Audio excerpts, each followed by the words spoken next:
Against the gods अर्थात देवताओं के विरुद्ध। अध्याय 1886 से 1890। नमस्कार, आप कहानी में खो जाएं उससे पहले चैनल को सब्सक्राइब करें और नोटिफिकेशन ऑन करें। धन्यवाद। अगेंस्ट द गॉड्स अध्याय 1886। जिया के पिता वन जब अंततः सुबह हुई, यू चे ने उस मिश्रित हवा की गहरी सांस ली और महसूस किया कि उसका दिमाग तुरंत साफ हो गया है। उन्होंने अपनी आध्यात्मिक धारणा जारी की और किया ने यंग ग्रह को स्कैन किया। उसे आश्चर्य हुआ जब उसने उसे एज और क्लाउड कॉन्टिनेंट में पाया, जो संभवतः क्लाउड्स एंड क्लिफ के नीचे अंधेरी खाई का पता लगा रहा था। आप ऑडियो बुक्स 108 देख रहे हैं। धोखेबाजों से सावधान रहें। मैं सोच रहा था कि वह इतने समय से गायब क्यों है। आप वहीं थे। युन चे ने पुकारने से पहले खुद से बुदबुदाया, यान टू। शोश। वहां एक काला धब्बा था और यान टू की पतली और टेढ़ी मेढ़ी आकृति यू चे के सामने झुक गई। आपके निर्देश क्या हैं, मास्टर? क्या आपने आसपास के तारा मंडलों में कुछ भी असामान्य पाया? यू चे ने पूछा। मैंने कई बार आसपास के सभी तारा क्षेत्रों को सावधानी पूर्वक स्कैन किया है, लेकिन ऐसा कुछ भी नहीं मिला जिसे खतरे के रूप में देखा जा सके, गुरु। आपको चिंता करने की कोई बात नहीं है, मास्टर, यान टू ने सावधानी से उत्तर दिया। अच्छे से। यू चे ने सिर हिलाया, लेकिन उसकी आवाज ठंडी हो गई। याद रखें, मेरे करीबी लोगों के अलावा किसी को भी इस सितारा क्षेत्र में प्रवेश करने की अनुमति नहीं है। पहले अपराधियों को खदेड़ दो और जो सुनने से इनकार करते हैं उन्हें कुचल दो। हाँ, मैं उनके निर्देशों को कभी नहीं भूलूंगा, यान टू ने सिर झुकाते हुए उत्तर दिया। तुम जा सकते हो। यम पूर्वज वैसे ही चले गए थे। NOVALBIEN लिटिल चे। दूसरे यान टू के जाते ही एक मीठी चीख हवा में गूंज गई। फिर उसने महसूस किया कि जियो लिंशी उसकी छाती से टकरा रही है, उसे कसकर गले लगा रही है और उसकी सुगंधित खुशबू उसकी नाक में भर रही है। मुस्कुराते हुए युन चे ने आलिंगन लौटाया और महसूस किया कि उसकी सांसें उसके नर्म, ढलने योग्य स्तनों के माध्यम से थोड़ी तेज हो रही थी। आप मुझे 3 दिनों से इसी तरह पकड़ कर रखे हुए हैं, लिंशी। क्या यह अभी भी पर्याप्त नहीं है? मैं बस डर गई थी, उसने यू चे की छाती में अपना चेहरा छिपाते हुए धीरे से कहा। मैं अभी गलती से सो गया था और जब मैं उठा तो मुझे डर था कि यह सब सिर्फ एक सपना होगा। ईश्वर क्षेत्र के एक निवासी के लिए 5 साल एक फ्लैश की तरह संक्षिप्त थे, लेकिन जो लोग उन्हें गहराई से याद करते थे और उनके लिए चिंतित थे, उनके लिए यह पीड़ा की एक अनंत अवधि भी हो सकती थी। लिंशी, यू चे ने धीरे से कहा, मैं आप सभी को फिर कभी चिंता नहीं करूंगा। उद्धरण चिन्ह ... एमेन, उसने जवाब दिया, लेकिन फिर भी उसे जाने नहीं दिया जब तक कि दूर से एक और परिचित रोना उन तक नहीं पहुंच गया। मैं यहाँ हूँ, जीजा जी। जियो लिंशी अंततः यू चे से दूर चला गया और अपने कपड़े ठीक करने में एक पल लगा। उसने फिर कहा, मैं पिताजी और योंगनिंग से मिलने जाऊंगी। जैसे जैसे जिया युवानबा की आभा करीब और करीब आती गई, वैसे वैसे यू चे की अभिव्यक्ति जटिल होती गई। वे अभी परसों ही मिले थे, इसलिए युवानबा के लिए इसे तत्काल आगे बढ़ाने का कोई मतलब नहीं था। हालांकि वह ठीक जानता था कि ऐसा क्यों था। युन चे धुंधला हो गया और सीधे जिया युवानबा के सामने आ गया। तुम यहाँ हो, युवानबा? जियान युवानबा ने आलोचनात्मक और उत्साहित नजर से यू चे की जांच करने से पहले हवा में ब्रेक लगाया। पूरे प्रोफाउंड स्काई कॉन्टिनेंट ने अब तक आपकी वापसी के बारे में सुना है, लेकिन मुझे यकीन है कि उन्हें पता नहीं है कि आपकी नई स्थिति का क्या मतलब है। यहाँ तक कि मैं अभी भी पिछले कुछ दिनों से ईश्वर क्षेत्र के महान सम्राट की अवधारणा से जूझ रहा हूँ। इससे पहले कि मैं भूल जाऊं, क्या आप जल्द ही जा रहे हैं? नहीं। युन चे की मुस्कुराहट के पीछे आत्मक गौरव का संकेत था और उसने घोषणा की, इस दुनिया में ऐसा कुछ भी नहीं है जो अब मुझे नियंत्रित कर सके। हे, जैसी कि मेरे जीजाजी को उम्मीद थी। जिया युवानबा ने गंभीर होने से पहले हंसते हुए कहा। तो मेरी बहन कैसी है? वह तुम्हारे साथ वापस क्यों नहीं आई? अंत में जो ऊपर जाता है उसे नीचे आना ही पड़ता है। जिया युवानबा ने परसों न पूछने का एकमात्र कारण ये था कि वह अपने परिवार के साथ पुनर्मिलन में खलल नहीं डालना चाहता था। हालांकि अब उसे भी इसमें देरी करने का कोई बहाना नहीं मिल सका। युवानबा, यूचे की अभिव्यक्ति गंभीर हो गई। मैं आगे जो कहने जा रहा हूँ वह दुख पहुँचाने वाला है, लेकिन मुझे उम्मीद है क्या मेरी बहन मर गई है? जिया युवानबा ने अचानक पूछा। उद्धरण चिन्ह उद्धरण चिन्ह। यूचे ने बात करना बंद कर दिया एक पल के लिए। फिर वह सीधे जिया युवानबा से मिला और धीरे से सिर हिलाया। हाँ, वह है। यूचे को इस बात पर कोई आश्चर्य नहीं हुआ कि जिया युवानबा ने खुद ही इसका पता लगा लिया था। उसका प्रश्न को बार बार टालना, उसके साथ आए बिना उसका लौटना। जिया युवानबा एक धीमा आदमी था, लेकिन वह इतना धीमा नहीं था कि सबसे बुरी संभावना उसके दिमाग में न आई हो। जिया युवानबा की आंखें चौड़ी हो गईं और वह पत्ते की तरह हिल गया। उसे अपनी उन्मत्त सांसों को शांत करने में थोड़ा समय लगा, इससे पहले कि वह दूसरा प्रश्न पूछ पाता। क्या? मेरी माँ के बारे में क्या? उद्धरण चिन्ह वह भी मर चुकी है, यूचे ने सरलता और ईमानदारी से उत्तर दिया। जिया युवानबा फिर से कांप गया, और इस बार अंततः खुद को शांत करने से पहले उसे 5 से 6 गहरी सांसें लेनी पड़ी। कैसे? उनका निधन कैसे हुआ? यूचे ने जिया युवानबा के आने से बहुत पहले ही अपना उत्तर तैयार कर लिया था। धीरे धीरे उसने उसके कांपते कंधों पर हाथ रखा और कहा, युवानबा, तुम अत्याचारी सम्राट की दिव्य नसों के वाहक हो। आपका भविष्य नीले ध्रुव तारे जैसी छोटी दुनिया तक ही सीमित नहीं रहेगा और नहीं रहेगा। भविष्य में मुझे यकीन है कि आप ईश्वर क्षेत्र में अपने लिए जगह बना लेंगे। वास्तव में मुझे यकीन है कि वह भविष्य आपकी कल्पना से कहीं अधिक निकट है। इसीलिए मैं चाहता हूं कि आप स्वयं सत्य की खोज करें। जैसे जैसे आप बड़े होते हैं, मैं चाहता हूं कि आप अपनी आंखों, अपने कानों, अपने अनुभव, अपने दिमाग और अपने दिल का उपयोग करके अंदर और बाहर का पता लगाएं और मुझसे सुनने के बजाय खुद तय करें कि सच्चाई वास्तव में क्या है। यूचे इस समय जिया युवानबा की आंखों को देख रहा था। वह देख सकता था कि उसका दोस्त उसकी हर बात सुन रहा था और धीरे धीरे शांत हो रहा था। जब कोई व्यक्ति अपनी भावनाओं पर नियंत्रण खो देता है, तो वह अक्सर तर्कसंगत विचार या आत्म नियंत्रण में असमर्थ होता है। मैं नहीं चाहता कि आप भी वही सब झेलें जिससे मैं गुजरा, इसलिए यूचे वहीं रुक गया और धीरे धीरे सांस छोड़ी।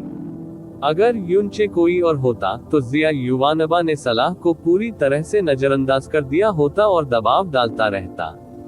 हालांकि यूचे था, इसलिए उसने एक गहरी सांस ली और अपनी आंखें बंद कर ली। थोड़ी देर बाद उसने उन्हें फिर से खोला और सिर हिलाया। अच्छे से, जीजाजी ने मुझे कभी गुमराह नहीं किया, इसलिए मैं समझ गया। आप जैसा सुझाव देंगे मैं वैसा ही करूंगा। जिया युवानबा हमेशा से ऐसी ही थी। पहले हो या अब, उन्होंने हमेशा उनकी बातें सुनी। यही कारण था कि यूचे को पहले से अधिक संघर्ष महसूस हुआ। हालांकि मैं लंबे समय तक ईश्वर क्षेत्र में नहीं रहा, मुझे ये स्वीकार करना होगा कि वहां की आभा मेरे लिए आकर्षण का एक बड़ा स्रोत थी। अगर मैंने जीजाजी से वादा नहीं किया होता, तो शायद मैं ईश्वर लोक की फिर से यात्रा करने की इच्छा को रोक नहीं पाता। मुझे पता है कि यह अत्याचारी सम्राट की दिव्य रगों का प्रभाव है। अत्याचारी सम्राट की दिव्य शिराओं के धारक के लिए अधिक शक्ति और चुनौतियों की इच्छा करना स्वाभाविक था। जिया युवानबा की आंखों के पीछे की अराजक भावनाएं धीरे धीरे दृढ़ निश्चय में बदल गईं, क्योंकि उसने अपनी मुट्ठी कस ली। जैसा कि आपने कहा, मुझे खुद को इस दुनिया तक सीमित नहीं रखना चाहिए, इसलिए मैं ऐसा नहीं करूंगा। एक बार जब मैं एब्सोल्यूट मोनार्क सेंचुरी में अपनी जिम्मेदारियां निभा लूंगा तो मैं फिर से ईश्वर लोक में प्रवेश करूंगा। अच्छा, यूचे ने जोर से सिर हिलाते हुए कहा। हालांकि उससे पहले, क्या मैं किसी चीज के लिए आपकी मदद मांग सकता हूँ? जिया युवानबा ने अचानक पूछा। ये हो गया समझो। आंशिक रूप से जटिल अपराध बोध और पछतावे से प्रेरित होकर यूचे ने बिना किसी हिचकिचाहट के उत्तर दिया। जिया युवानबा ने कहना शुरू किया, मैं वास्तव में पिताजी से ठीक पहले उनसे मिलने आया था। मैंने तुमसे सब कुछ सुनने के बाद उसे माँ और बहन के बारे में बताने का वादा किया था। यू चे, जिया युवानबा ने उदास अभिव्यक्ति के साथ जारी रखा। लेकिन ठीक है, जैसा कि आपने देखा होगा, मैं खुद इस खबर को मुश्किल से सहन कर पा रही हूँ। इसके बारे में पिताजी से बात करने में तो मैं बहुत ही कम सक्षम हूँ, इसलिए मैं समझता हूँ, यू चे ने उत्तर दिया। मैं तुरंत अंकल जिया से मिलने जाऊंगा। धन्यवाद। जिया युवानबा की विशेषताएं थोड़ी ढीली है। मैं आप पर भरोसा कर रहा हूँ, जीजा जी। जैसा कि वादा किया गया था, यू चे ने जिया युवानबा के जाने के तुरंत बाद जिया होनई की आभा की तलाश की। फिर वह अंतरिक्ष में ही एक छेद कर दिया और ब्लैक मून मर्चेंट गिल्ड में अपना रास्ता बनाने की कोशिश की। निचले क्षेत्र का स्थान कागज के समान नाजुक था। हालांकि युनचे अंतरिक्ष के नियमों से अच्छी तरह वाकिफ नहीं थे, फिर भी उन्हें ब्लू पोल स्टार के अंतरिक्ष को पार करने में कोई समस्या नहीं हुई। आप जिया क्विंग्यू के पिता से मिल रहे हैं। हालांकि इससे पहले कि वह कदम उठा पाता, चिबुयाओ ने उससे सवाल पूछा और उसके बगल में आ गया। स्पष्टतः उसने जिया युवानबा के साथ शुरू से अंत तक उसकी बातचीत सुनी थी। सच कहूं तो वह युवानबा का पिता है, यू चे ने कुछ अजीब स्वर में सुधार किया। वह मेरे सीनियर थे और जब मैं छोटा था तब से उन्होंने मेरी अच्छी देखभाल की। भले ही मैंने युवानबा से वादा नहीं किया होता, मैं अंततः उनके कनिष्ठ के रूप में उनसे मिलने जाता। मैं तुम्हारे साथ आ रहा हूँ। चिबुयाओ ने यू चे को उसे ठुकराने का कोई मौका नहीं दिया। उसने उसकी बाह पकड़ ली और उसे ब्लैक मून मर्चेंट गिल्ड की ओर जाने वाली स्थानिक दरार में आधा खींच लिया। ब्लैक मून मर्चेंट गिल्ड को अनगिनत बाधाओं और प्रतिबंधों से बचाया गया था, लेकिन निश्चित रूप से यू चे और चिबुयाओ के सामने उनका कोई महत्व नहीं था। कुछ ही देर बाद वे उस आंगन के बाहर दिखाई दिए जिसमें जिया होनई पिछले कई वर्षों से रह रही थी। कौन, आप लोग कौन हैं? एक ब्लैक मून अटेंडेंट आंगन के प्रवेश द्वार की रखवाली कर रहा था, और उनकी अचानक उपस्थिति ने उसे चौंका दिया था। वास्तव में, जब उसने यू चे का चेहरा देखा तो ऐसा लग रहा था जैसे वह सदमे से मर जाएगा। काफी समय बाद वह अंततः अपने पास लौटा और हकलाते हुए बोला, एस आध्यात्मिक मास्टर यू। अपने मालिक को बताओ कि यू चे उनसे मिलने आया है। यू चे ने उदासीनता से आदेश दिया। हाँ। ब्लैक मून अटेंडेंट ने एक कदम उठाया और उसके पैर लगभग लड़खड़ा गए। वह आधे अधूरे रेंगते हुए आंगन में आया था और फिर हकलाते हुए जवाब के साथ बाहर भागा। जीजी महाप्रबंधक जिया आप दोनों को अंदर आमंत्रित करता है। प्रोफाउंड स्काई महाद्वीप पर हर कोई जानता था कि जिया होनई यू चे के ससुर थे। स्वाभाविक रूप से ब्लैक मून मर्चेंट गिल्ड में उनकी स्थिति और उपचार पहले की तुलना में बहुत बेहतर थे।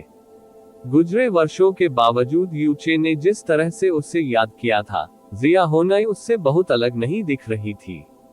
उनकी पोशाक विनम्र और अनौपचारिक थी और उनकी आंखें गहरी लेकिन शांतिपूर्ण थीं। वह उन सभी वर्षों की तरह ही मुस्कुराया और यून चे का अभिवादन किया। बहुत लंबा समय हो गया, चियर। मुझे खुशी है कि आप मुझसे मिलने आए, अंकल जिया। उन्होंने उन्हें ससुर कहकर नहीं बुलाया। उसकी पहले से ही जटिल भावनाएं किसी तरह और भी अधिक अवर्णनीय हो गई। हत्या को उचित ठहराया गया था, लेकिन इससे ये तथ्य नहीं बदला कि उसने अपनी बेटी की हत्या की थी। इस बीच चिबुयाओ अपनी आध्यात्मिक धारणा से जियो होनई को स्कैन कर रही थी।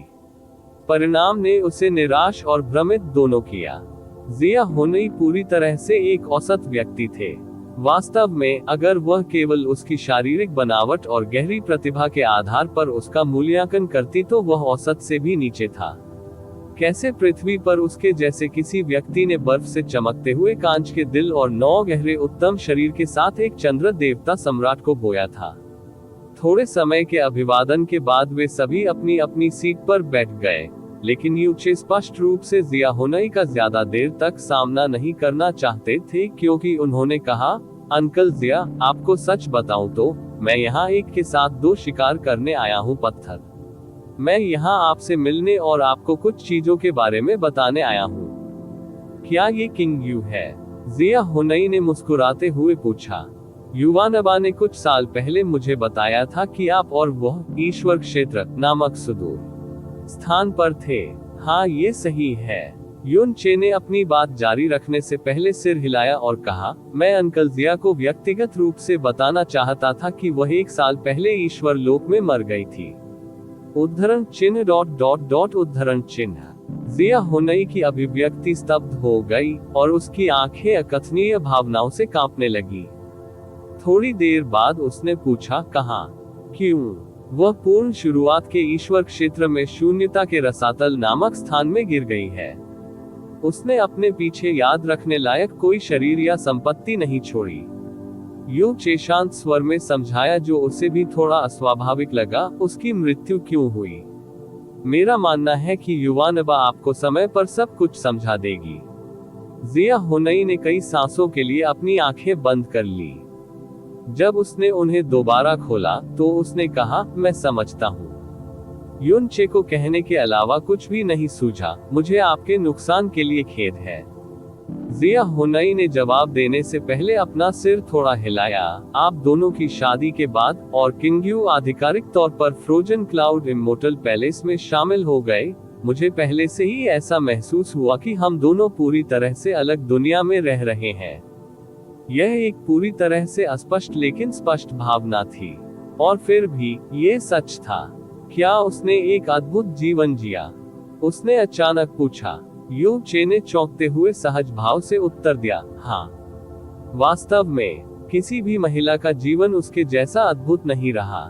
वह एक निचले दायरे की लड़की थी जो hot of snow glazed glass और 9 प्रोफाउंड एक्सक्लूसिव बॉडी के साथ पैदा हुई थी। वह 16 साल की उम्र में फ्रोजन क्लाउड इमोर्टल पैलेस में शामिल हो गई और 30 साल की उम्र में देव सम्राट बन गई। वह सचमुच ईश्वर क्षेत्र के इतिहास में सबसे कम उम्र की देव सम्राट थी। उसके पापों और बुराइयों को छोड़ दे तो उसका जीवन निस्संदेह अद्भुत था। जिया हुनई के होठों पर एक कड़वी लेकिन राहत भरी मुस्कान तैर गई। तो फिर सब ठीक है। ये वह रास्ता है जिसे उसने चुना, वह जीवन जो उसने चुना। ये बहुत छोटा जीवन हो सकता है, लेकिन अगर यह ऐसा जीवन था जिसे बिना किसी पछतावे के झेलना पड़ा, अगर वह इस दौरान सबसे चमकीले चंद्रमा की तरह चमकती थी, तो मैं उसके लिए शोक मनाने वाला कौन होता हूँ। उद्धरण चिन्ह ... उद्धरण चिन्ह। यू चे जवाब देने से पहले एक पल के लिए चुप हो गया। मैं बेहद खुश और प्रभावित हूँ कि अंकल जिया इसे स्वीकार कर रहे हैं। मुझे यकीन है कि युवानबा को ये जानकर बहुत खुशी होगी। ची बुयाओ शुरू से ही जिया हुनई की प्रतिक्रिया देख रहे थे। उसने इस बात पर ध्यान नहीं दिया कि उसकी भौहें सिकुड़ गई थी, जो मिटने से इनकार कर रही थी। जिया हुनई एक विशेषज्ञ नहीं था जो अपने गहन मार्ग की खोज में हर चीज की उपेक्षा कर सकता था, न ही वह एक क्रूर शासक था जिसकी रखैले और बच्चे पूरे देश में कूड़ा फैलाते थे। वह बिल्कुल एक औसत व्यक्ति था जिसके नाम पर केवल एक बेटी थी, और उसे अभी पता चला था कि वह मर चुकी है। युन चे अपनी बेटी की मौत के बाद वर्षों तक आत्मघाती, अवसादग्रस्त और उन्मत्त था। दूसरी ओर जिया क्विंग्यू के पिता ने अपनी भावनाओं पर नियंत्रण नहीं खोया था, युन चे पर जवाब के लिए दबाव नहीं डाला था, उसकी मृत्यु पर शोक नहीं जताया था। वह इसके बारे में इतना तर्कसंगत था कि यह लगभग वैसा ही था जैसे वे किसी और की बेटी की मृत्यु के बारे में बात कर रहे हों। क्या ये सचमुच एक बिल्कुल सामान्य पिता की प्रतिक्रिया थी? देवताओं के विरुद्ध अध्याय 1887। जिया के पिता 2 ऐसा लगता है कि आपके और किंग्युए के बीच कुछ खेदजनक घटित हुआ है, जिया हुनई ने दुखी होकर टिप्पणी की। युन चे ने उसे एक अलग पदवी से संबोधित किया था, वह भी पहले से कहीं अधिक दूर लग रहा था। अंततः उसने जिया क्विंग्यू का नाम लेने से बिल्कुल भी परहेज किया और उसे केवल वह या उसकी के रूप में संदर्भित किया।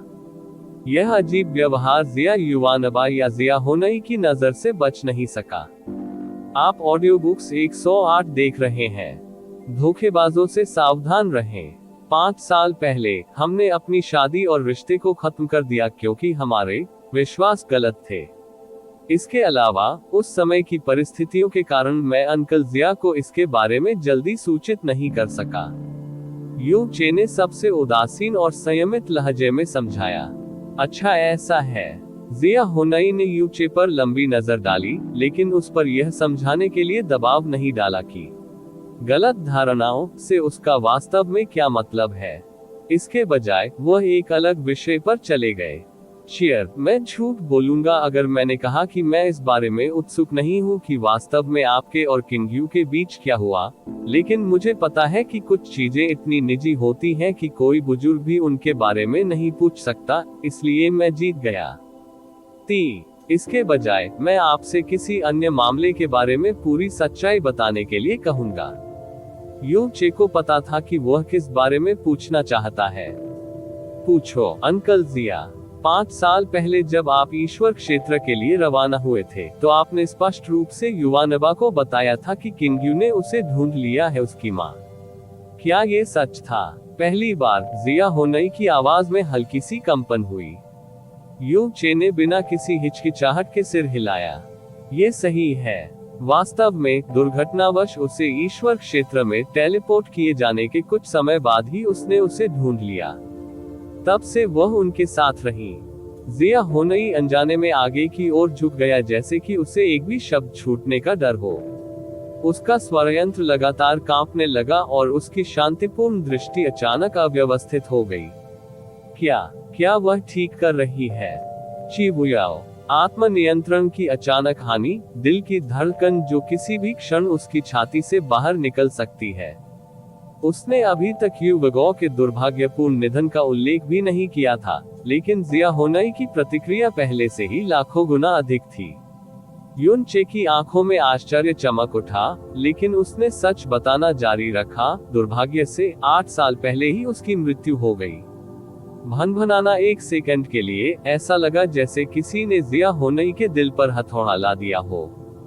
फिर उसके दिल ने धड़कना बंद कर दिया, जैसे कि अंग ने पूरी तरह से विफलता का अनुभव किया हो। चिबुयाओ। युन चे के चेहरे पर गहरी उदासी छा गई जब उसने कठोर जिया होनई से पूछा, अंकल जिया। जिया होनई के होंठ एक ही पल में हल्के लाल से घातक सफेद हो गए। उसका रंग भी भयानक गति से सफेद होता जा रहा था। मर गया, मर गया, मर गया। ऐसा लग रहा था जैसे वह पूरी तरह से निराशा में था। वह अपनी सीट से ऐसे गिर गया मानो उसके शरीर से हड्डियां निकाल ली गई हो।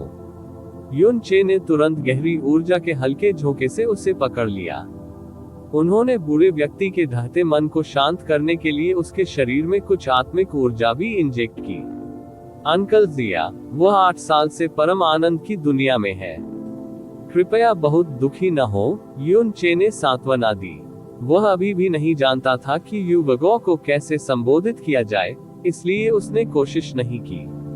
मर गया, मर गया। आम धारणा के विपरीत, जब कोई व्यक्ति इतने गहरे दुख में डूबा होता है कि वह अपने चेहरे की विशेषताओं और यहाँ तक कि अपने दिमाग की क्षमता को भी खो देता है, तो वह आंसू बहाने में असमर्थ होता है। जिया होनई के मामले में युन चे के सांत्वना भरे शब्द उसके कानों में सही से गुजरे होंगे। वह आदमी छोटी लेकिन कांच जैसी आंखों और दिल दहला देने वाली बड़बड़ाहट में सिमट गया था। लगभग 30 वर्षों के अलगाव के बावजूद उन्होंने कभी जाने नहीं दिया।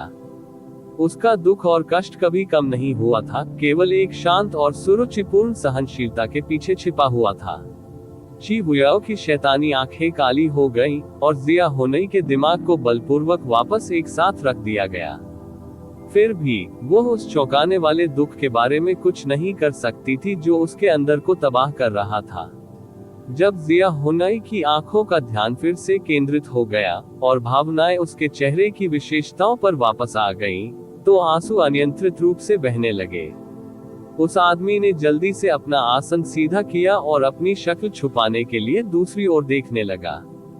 मैं ठीक हूँ, मैं ठीक हूँ। मुझे खेद है कि तुम्हें मुझे इस तरह देखना पड़ा। एसएस, मुझे यकीन है उसने दूसरी तरफ से आपके प्रति आपका गहरा प्यार देखा है। युन चे ने कुछ और सांत्वना भरे शब्द कहे जो उसे भी अपर्याप्त लगे। जिया होनई के दावों के बावजूद अंततः उसे अपने आंसुओं पर काबू पाने और अपने दुख को कुछ हद तक शांत करने में काफी समय लगेगा।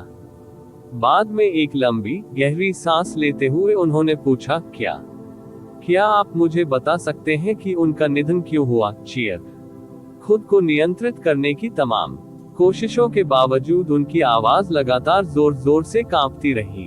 बाहों को कसने वाली उंगलियां रक्तहीन और टेढ़ी मेढ़ी दिख रही थी। युन चे का इरादा जिया होनई को पूरी सच्चाई बताने का था, लेकिन ये स्पष्ट हो गया था कि अब ये कोई विकल्प नहीं था। इसलिए उसने खुद को झूठ बोलने के लिए मजबूर किया। मुझे बताया गया था कि उसका शरीर कमजोर था और बीमारी का खतरा था। अपने जीवन को लंबा करने के सर्वोत्तम प्रयासों के बावजूद अंततः वह बीमारी का शिकार हो गई और मून गॉड दायरे में उनका निधन हो गया। जिया होनई को ये बताना मूर्खतापूर्ण क्रूरता होगी कि यू वगो ने अपने पति यू हुया की मृत्यु में शामिल होने के लिए आत्महत्या कर ली थी। जब उनका निधन हुआ तो उनकी बेटी उनके पास ही थी। उसने उसे दफना दिया अपने दोनों हाथों से। उन्होंने जिया होनई के कुछ दुख को कम करने की उम्मीद में ऐसा कहा था, लेकिन फिर भी उन्होंने जिया क्विंगयू नाम कहने से इनकार कर दिया। क्या ऐसा है? क्या ऐसा है? रोते हुए जिया होनई ने बड़बड़ाते हुए कहा, मैंने सोचा था कि अगर वह उस दुनिया में लौट आएगी तो अंततः ठीक हो जाएगी। अगर इसका मतलब उसके अच्छे स्वास्थ्य से है तो मुझे शाश्वत अकेलेपन को सहने में कोई आपत्ति नहीं है। लेकिन ये सोचना कि आखिर में ये सब अर्थहीन था। उसने एक और गहरी सांस ली। वह इससे अधिक बोलने के लिए बहुत अधिक दुखी हो गया था। कुछ दुख दूसरे की सांत्वना से हल नहीं हो सकते। युन चे इसे अन्य लोगों से बेहतर जानता था, इसलिए उसने अपने पैरों पर खड़े होने से पहले चिबुयाओ पर एक नजर डाली और कहा, कृपया अपना ख्याल रखें अंकल जिया। चाहे कुछ भी हो जाए, कृपया यह न भूलें कि युवानबा को अभी भी अपने पिता की जरूरत है। मुझे यकीन है कि अंकल जिया जैसा बड़ा दिल वाला व्यक्ति जल्दी ही अपने दुख से बाहर निकलने में सक्षम होगा। अब हम विदा लेंगे। युवानबा और मैं कुछ समय बाद आपसे एक साथ मिलेंगे। जिया होनई ने अपना पूरा जीवन एक व्यवसाय के रूप में बिताया था, इसलिए ये कहना अतिशयोक्ति नहीं होगी कि आतिथ्य की अवधारणा उनके मस्तिष्क में थी। हालांकि उसका दुख इतना अधिक था कि वह सामान्य गतिविधियां भी नहीं कर पा रहा था। उसने बस अपना हाथ लहराया और शक्तिहीन होकर कहा, अलविदा। युवानबा से कहो कि उसे मेरे बारे में चिंता करने की जरूरत नहीं है। युन चे ने सिर हिलाया और जाने के लिए तैयार हो गया। अचानक चिबुयाओ ने ये कहकर उसे आश्चर्यचकित कर दिया, यदि आप बुरा न माने तो मुझे आपसे एक प्रश्न पूछना है मिस्टर जिया। उद्धरण चिन्ह प्रश्नवाचक चिन्ह उद्धरण चिन्ह। यू चे अपनी राह पर रुक गया। चिबुयाओ ने अपनी आवाज में आत्मा की ऊर्जा नहीं भरी थी, लेकिन यह अभी भी जिया होनई की प्रतिरोध करने की क्षमता से बहुत परे थी। बूढ़े आदमी ने धीरे से ऊपर देखा और कहा, कृपया पूछो। चिबुयाओ ने शुरू किया, आखिरी बार आप अपनी बेटी जिया किंगयुए से कब मिले थे? जिया होनई ने बिना किसी हिचकिचाहट के उत्तर दिया, मैंने उसे उस दिन से नहीं देखा है जब से उसने चियर के साथ अपनी शादी पूरी की और फ्रोजन क्लाउड इमोर्टल पैलेस की यात्रा की। अब जब मैं इसके बारे में सोचता हूँ तो उस दिन को 2 दशक से अधिक समय हो गया है ना? सांस। किसने सोचा होगा कि वह दिन हमारा एक साथ आखिरी दिन होगा? यू चे की भौहें हिल गईं, लेकिन उसने कुछ नहीं कहा। उद्धरण चिन्ह ... उद्धरण चिन्ह। चिबुयाओ ने सिर हिलाया और कहा, धन्यवाद। युन चे और चिबुयाओ ने ब्लैक मून मर्चेंट गिल्ड से एक साथ बाहर कदम रखा, लेकिन उन्होंने स्थानिक दरार को तोड़ने और तुरंत फ्लोटिंग क्लाउड सिटी में लौटने के बजाय लक्ष्यहीन रूप से चलने का फैसला किया। चिबुयाओ की अर्धचंद्राकार भौहें गहरी भौहों में एक साथ बंधी हुई थी। यह एक अजीब दृश्य था क्योंकि दुनिया में बहुत कम चीजें थीं जो उसे लंबे समय तक हैरान कर सकती थी। युन चे को ऐसा लग रहा था मानो उसके मन में भी कोई भारी बोझ हो। अजीब अजीब अजीब अजीब, चिबुयाओ ने खुद से दोहराया। आपको क्या परेशान कर रहा है? युन चे ने अन्यमनस्कता से पूछा। चिबुयाओ ने जवाब देने से पहले उस पर नजर डाली। अपनी बेटी की मौत और पत्नी की मौत के प्रति जिया होनई की प्रतिक्रियाएं रात और दिन की तरह थी। भले ही आप कितना भी विचलित क्यों न हो, मैं यह मानने से इनकार करता हूं कि आपने इस पर ध्यान नहीं दिया। युन चे ने कहा, मैं उसके बारे में बात नहीं करना चाहता। चिबुयाओ मुस्कुराया और आलसी, रेशमी आवाज में कहा, तुम्हें एहसास है कि तुम इसे और भी बदतर बना रहे हो, है ना? यदि आप वास्तव में उससे आगे बढ़ चुके हैं, तो आपको उसका उल्लेख किए जाने से बिल्कुल भी परेशानी नहीं होगी। जितना अधिक आप उसके साथ वर्जित व्यवहार करेंगे, वह उतनी ही गहराई से आपके मन में बस जाएगी, और उसे छोड़ना उतना ही कठिन होगा। जो कहना है कहो, मैं उसके बारे में बात नहीं करना चाहता, यू चे ने भावशून्यता से उत्तर दिया। ची बुयाओ ने ऐसे जारी रखा जैसे उसने उसका उत्तर नहीं सुना हो। लोग द्वंद्व के प्राणी हैं। किसी की दयालुता के लिए उसे महत्व देना और साथ ही उसकी क्रूरता के लिए उससे नफरत करना विरोधाभासी या गलती नहीं है।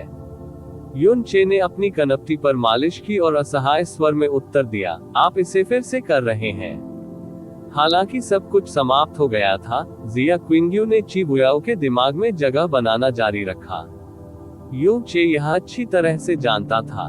वह निर्वाण शैतान सम्राट की आत्मा की वाहक और किसी व्यक्ति की वास्तविक प्रकृति का न्याय करने की उसकी क्षमता अतिशयोक्ति के बिना पूरे ब्रह्मांड में सर्वश्रेष्ठ थी। और फिर भी जिया क्विंग्यू ने उसे पूरी तरह से बेवकूफ बना दिया था। जिया क्विंग्यू एकमात्र ऐसी व्यक्ति थी जिसके बारे में उसने कभी गलत निर्णय लिया था, और इस त्रुटि के कारण उसे अपने सबसे प्रिय व्यक्ति की कीमत चुकानी पड़ी थी। अंत में, यह कोई आश्चर्य की बात नहीं थी कि वह जाने देने में असमर्थ थी। हालांकि वह यूचे के सामने हमेशा खुद को नीचा दिखाती थी, लेकिन उसके जैसा घमंडी बहुत कम लोग थे। वह जिया क्विंग्यू की मौत के प्रति बहुत उदासीन था। ची बुयाओ ने यूचे की मुस्कुराहट को नजरअंदाज कर दिया और जारी रखा, जिया युवानबा अत्याचारी सम्राट की दिव्य नसों का वाहक और दृढ़ दिमाग है, और वह खबर सुनने के बाद मुश्किल से अपने दर्द को नियंत्रित कर सकता है। दूसरी ओर, जिया होनई से मुझे केवल दर्द की झलक महसूस हुई। सच तो यह है कि मुझे उससे अधिक सदमा और दया महसूस हुई। जब कोई व्यक्ति अपने पड़ोसी की बेटी की मृत्यु के बारे में सुनता है तो उसकी प्रतिक्रिया कैसी होती है? आप एक पिता हैं और आपके नाम पर केवल एक बेटी है। आप मुझसे बेहतर जानते हैं कि उनकी प्रतिक्रिया कितनी असामान्य थी। उद्धरण चिन्ह उद्धरण चिन्ह। यू चे ने फिर भी जवाब में कुछ नहीं कहा, लेकिन उसने दूसरी बार उसकी बात काटने की कोशिश भी नहीं की। ची बुयाओ की मुस्कान फीकी पड़ गई और उसने अपने विचार व्यक्त करना जारी रखा, वह कोई गहरा मूर्ख या निर्दयी शासक नहीं है, लेकिन वह स्वभाव से भावनात्मक रूप से अलग हो सकता है। वैसे भी यह एकमात्र अन्य संभावना है जिसके बारे में मैं सोच सकता हूँ। ऐसे लोग मौजूद हैं। जैसे कोई व्यक्ति बिना हाथ या पैर के पैदा होता है, कुछ लोग उन 7 भावनाओं और 6 इच्छाओं के बिना पैदा होते हैं जो हम सभी को प्रेरित करती हैं। हालांकि यू गगो की मौत के प्रति उनकी अत्यधिक प्रतिक्रिया ने इसका पूरी तरह से खंडन किया, जो हमें इस सवाल पर वापस लाता है, एक भावुक आदमी अपनी बेटी की मौत पर इतनी शांत और तर्कसंगत प्रतिक्रिया क्यों दे रहा है? वहां बमुश्किल कोई दुख था। ची बुयाओ ने अपनी उंगली उसके ग्लेबेला पर दबाई। वह आज जवाब मांगने आई थी, लेकिन जिया होनई के साथ उसकी संक्षिप्त बातचीत ने और अधिक सवाल और भ्रम पैदा कर दिया। यू चे ने उत्तर दिया, वह हमेशा बेहद ठंडी और बेहद उदासीन रहती थी। वह बमुश्किल अपने शयन कक्ष से बाहर निकली। शायद उसके पिता के साथ लगातार बातचीत की कमी के कारण उन्होंने ऐसी प्रतिक्रिया व्यक्त की जैसे वे अजनबी हो। क्या आपको वास्तव में उस पर विश्वास है? ची बुयाओ ने उस पर भौहें चढ़ाई। यू चे ने वैसा ही किया और लापरवाही से कंधे उचकाए। ये सबसे अजीब बात भी नहीं है। ची बुयाओ की आकर्षक आंखें अचानक एक जोड़ी खाई में सिमट गईं।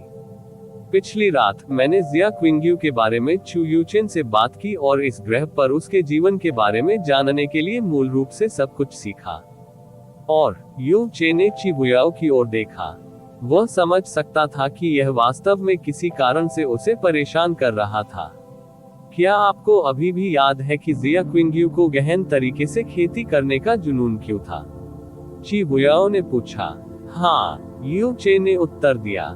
संक्षेप में कहें तो वह अपनी मां को ढूंढना चाहती थी और अपने परिवार को फिर से एकजुट करना चाहती थी। उसने इसे सबसे पहले चू यूचेन से सुना था, लेकिन जिया क्विंग्यू ने उसे बाद में वही बात बताई थी। उसने सोचा था कि अगर उसकी खेती काफी ऊंची होगी तो वह अपनी मां तक पहुंच सकती है, कि अगर उसकी खेती और भी ऊंची होगी तो वह अपने परिवार को फिर से एकजुट कर सकेगी। ये सही है, शिबुयाओ ने सहमति व्यक्त की।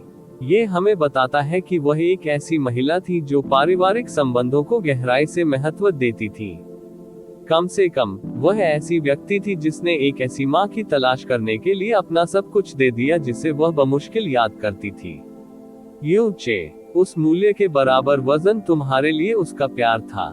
चू यूचेन ने मुझे बताया कि जब उसने तुम्हें हेवनली स्वॉर्ड विला के गुप्त क्षेत्र से बचाया था तो उसने लगभग अपनी जान गंवा दी थी। जब उसे तुम्हारी स्पष्ट मौत की खबर मिली तो उसने अपने बाल भी काट लिए थे। शिबुयाओ ने फुसफुसाते हुए कहा, अगर वह अब इस दुनिया में नहीं है तो मेरे बाल अगले जीवन में उसके साथ रहें, मेरी भावनाएं हमेशा के लिए अलग हो जाएं, और मेरा दिल हमेशा के लिए ठंडा हो जाए। यही उसने चू युएली और चू यूचेन से कहा था। तब युन चे लड़खड़ा गया और उसने अपनी सांस पर थोड़ा नियंत्रण खो दिया। उसने उसके लिए जो कुछ छोड़ा था वह नफरत थी। तो फिर भी ऐसा क्यों किया? बहुत दुख हुआ। अब तक मैंने जो कुछ भी सुना है वह उस जिया क्विंग्यू से पूरी तरह मेल खाता है जो मैंने उस समय म्यूजुआनेन की आंखों में देखा था। तो क्यों?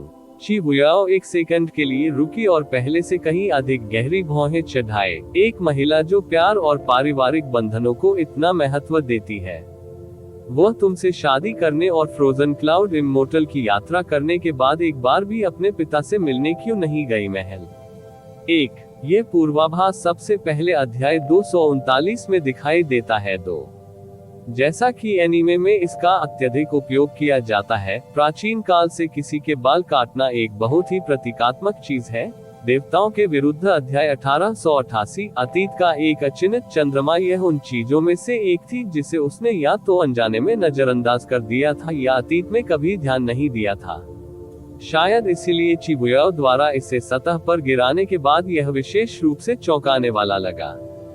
इससे कोई फर्क नहीं पड़ता कि उसने कितनी सावधानी से अपनी यादों की जांच की, उसे एहसास हुआ कि 16 साल की उम्र में फ्रोजन क्लाउड इमोर्टल पैलेस में प्रवेश करने के बाद जिया क्विंग्यू ने एक बार भी जिया होनाई से मुलाकात नहीं की थी।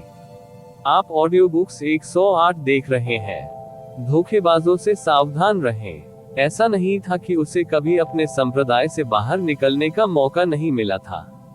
इसके विपरीत उसे फ्रोजन क्लाउड इमोर्टल पैलेस में एक विशेष अस्तित्व माना जाता था, और परिणामस्वरूप उसे काफी असामान्य मात्रा में स्वतंत्रता दी गई थी। वास्तव में उसने ब्लू विंड रैंकिंग टूर्नामेंट और कैंग यू से उसकी शादी में भाग लिया था, और फिर भी उसे एक भी क्षण याद नहीं आया जब उसने अपने पिता से बात की हो या उसके साथ रही हो। सबसे पहले खेती शुरू करने का पूरा कारण अपने खोए हुए परिवार की तलाश करना था। तो फिर वह अपने पिता के प्रति इतनी उदासीन क्यों थी? क्या धोखा शुरुआत तक फैला था? क्या पूरी ताकत से साधना करने का उसका कारण झूठ था? देखना, तुम्हें लगता है कि यह भी अजीब है ना? शिबुयाओ ने यूचे की अभिव्यक्ति को करीब से देखते हुए कहा। अब इससे कोई फर्क नहीं पड़ता। इसका मतलब यह है कि वह शुरू से ही झूठ बोल रही थी। युन चे ने पूछने से पहले विचार को जोर से दबा दिया, क्या आपने अभी अंकल जिया की यादें पढ़ी है? शिबुयाओ की आंखें अर्धचंद्राकार हो गईं। मुझे पता था कि मैं इसे आपसे छुपा नहीं पाऊंगा। शिबुयाओ की शैतानी आत्मा के साथ उसके लिए निचले स्तर के नश्वर लोगों की यादों को पढ़ना बहुत आसान था, जबकि वह अपने पीछे लगभग कोई निशान नहीं छोड़ती थी। उसने जिया होनाई की यादों को गुप्त रूप से पढ़ने का कारण उसके संदेह को सत्यापित करना था कि जिया क्विंग्यू जिया होनाई की असली बेटी नहीं थी। ऐसा कैसे हो सकता है? इसके अनगिनत कारण थे, लेकिन सबसे सरल व्याख्या ये होगी कि यू वगो पहले से ही गर्भवती थी जब जिया होनाई ने उसे पाया था। प्यार में पड़ने के बाद जिया होनाई ने इसे जिया क्विंग्यू से छुपाने की कोशिश की, लेकिन बाद में उसे पता चला।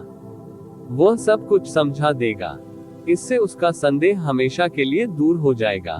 दुर्भाग्य से परिणाम बेहद निराशाजनक थे। जिया होनाई की यादों में यू वगो वह उसके लिए डोंग जू थी। जब उन्होंने अपने प्यार को परवान चढ़ाया तो वह कुंवारी थी। इसका मतलब ये था कि जिया क्विंग्यू निश्चित रूप से यू वगोर और जिया होनई की बेटी थी, जो उसे वापस एक स्थान पर ले आया। उनकी यादों के बारे में एक और अजीब बात थी। हालांकि जिया होनई कुछ 30 वर्षों के लिए डोंग जू यू वगोर से अलग हो गया था, लेकिन उसके बारे में उसकी यादें बिल्कुल स्पष्ट और गहरी थीं। हालांकि उनकी बेटी जिया क्विंग्यू की यादें अजीब तरह से सरल, विरल और धुंधली थीं। जिया युवानबा की उनकी यादों में भी समान विशेषताएं दिखाई दी, लेकिन यह जिया क्विंग्यू की उनकी यादों जितनी बुरी नहीं थी। अंततः उसे स्पष्ट एहसास हुआ कि जिया होनई की यादों में कुछ गड़बड़ थी। शिबुयाओ निर्विवाद रूप से अपने निर्वाण शैतान सम्राट आत्मा की बदौलत वर्तमान ब्रह्मांड में सबसे मजबूत आत्मा ऊर्जा वाली महिला थी। हालांकि वह अभी भी इस गलती के स्रोत की पहचान करने में सक्षम नहीं थी। आप आमतौर पर ऐसे तरीकों का सहारा नहीं लेते जब तक कि मामला गंभीर महत्व का न हो। क्या ये गंभीर महत्व का मामला है? यू चे सहायक स्वर में डांटा। शिबुयाओ वास्तव में इस समय कुछ ज्यादा ही जुनूनी व्यवहार कर रहा था। महामहिम सही है। ये रानी अपनी गलतियों को स्वीकार करती है और माफी मांगती है। शिबुयाओ ने एक डांटे हुए बच्चे की तरह व्यवहार किया, लेकिन उसकी आंखों में शरारत और उसकी शैतानी आवाज में अचानक रेशमीपन बचकाना के अलावा कुछ भी नहीं था। यदि महामहिम को इस रानी को दंडित करना ही होगा, तो क्या आप चाहेंगे कि मैं और जुवान इन भविष्य में कुछ समय आपकी एक साथ सेवा करें? यू चे तुरंत चौड़ी, रक्तरंजित आंखों के साथ उसकी ओर मुड़ा। आप ये कहा, बेहतर होगा कि आप अपना वादा निभाएं। ही। शिबुयाओ प्यारी और आकर्षक ढंग से हंसी।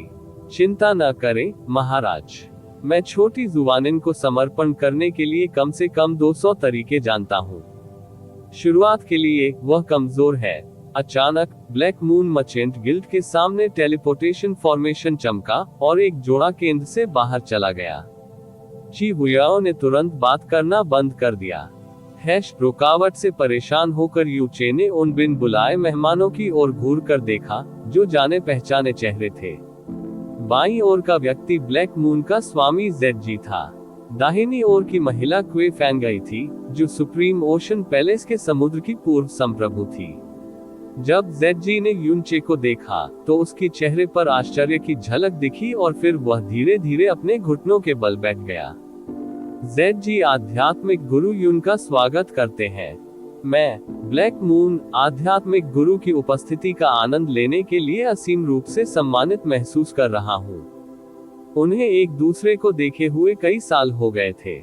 जेडजी ने अभी भी अपना विशिष्ट बैंगनी वस्त्र पहना हुआ था, लेकिन वह वास्तव में पहले की तुलना में युवा लग रहे थे। उसकी बुद्धिमान आंखों में भी पुराना अंधकार और तेज का स्थान असामान्य शांति और शांति ने ले लिया था।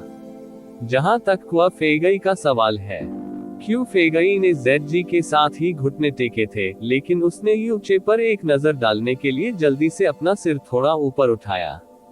उसकी आंखों में विस्मय और जिज्ञासा थी, लेकिन भय बिल्कुल नहीं था। समुद्र की संप्रभुता के रूप में उसने जो गरिमा धारण की थी, वह भी पूरी तरह से गायब थी। यू चे के आश्चर्य को देखते हुए जेडजी ने कहा, जैसा कि आपने देखा होगा, मेरी पत्नी अब समुद्र की संप्रभु नहीं रही, जो पहले हुआ करती थी। ठीक होने के बाद उसने अपनी यादें और इसके साथ अतीत के सभी सम्मान और अपमान, दुख और खुशी, एहसान और शिकायतें, अधिकार और गलतियां भी सील कर दी हैं। मैं देख रहा हूँ, यू चे ने उदासीनता से उत्तर दिया।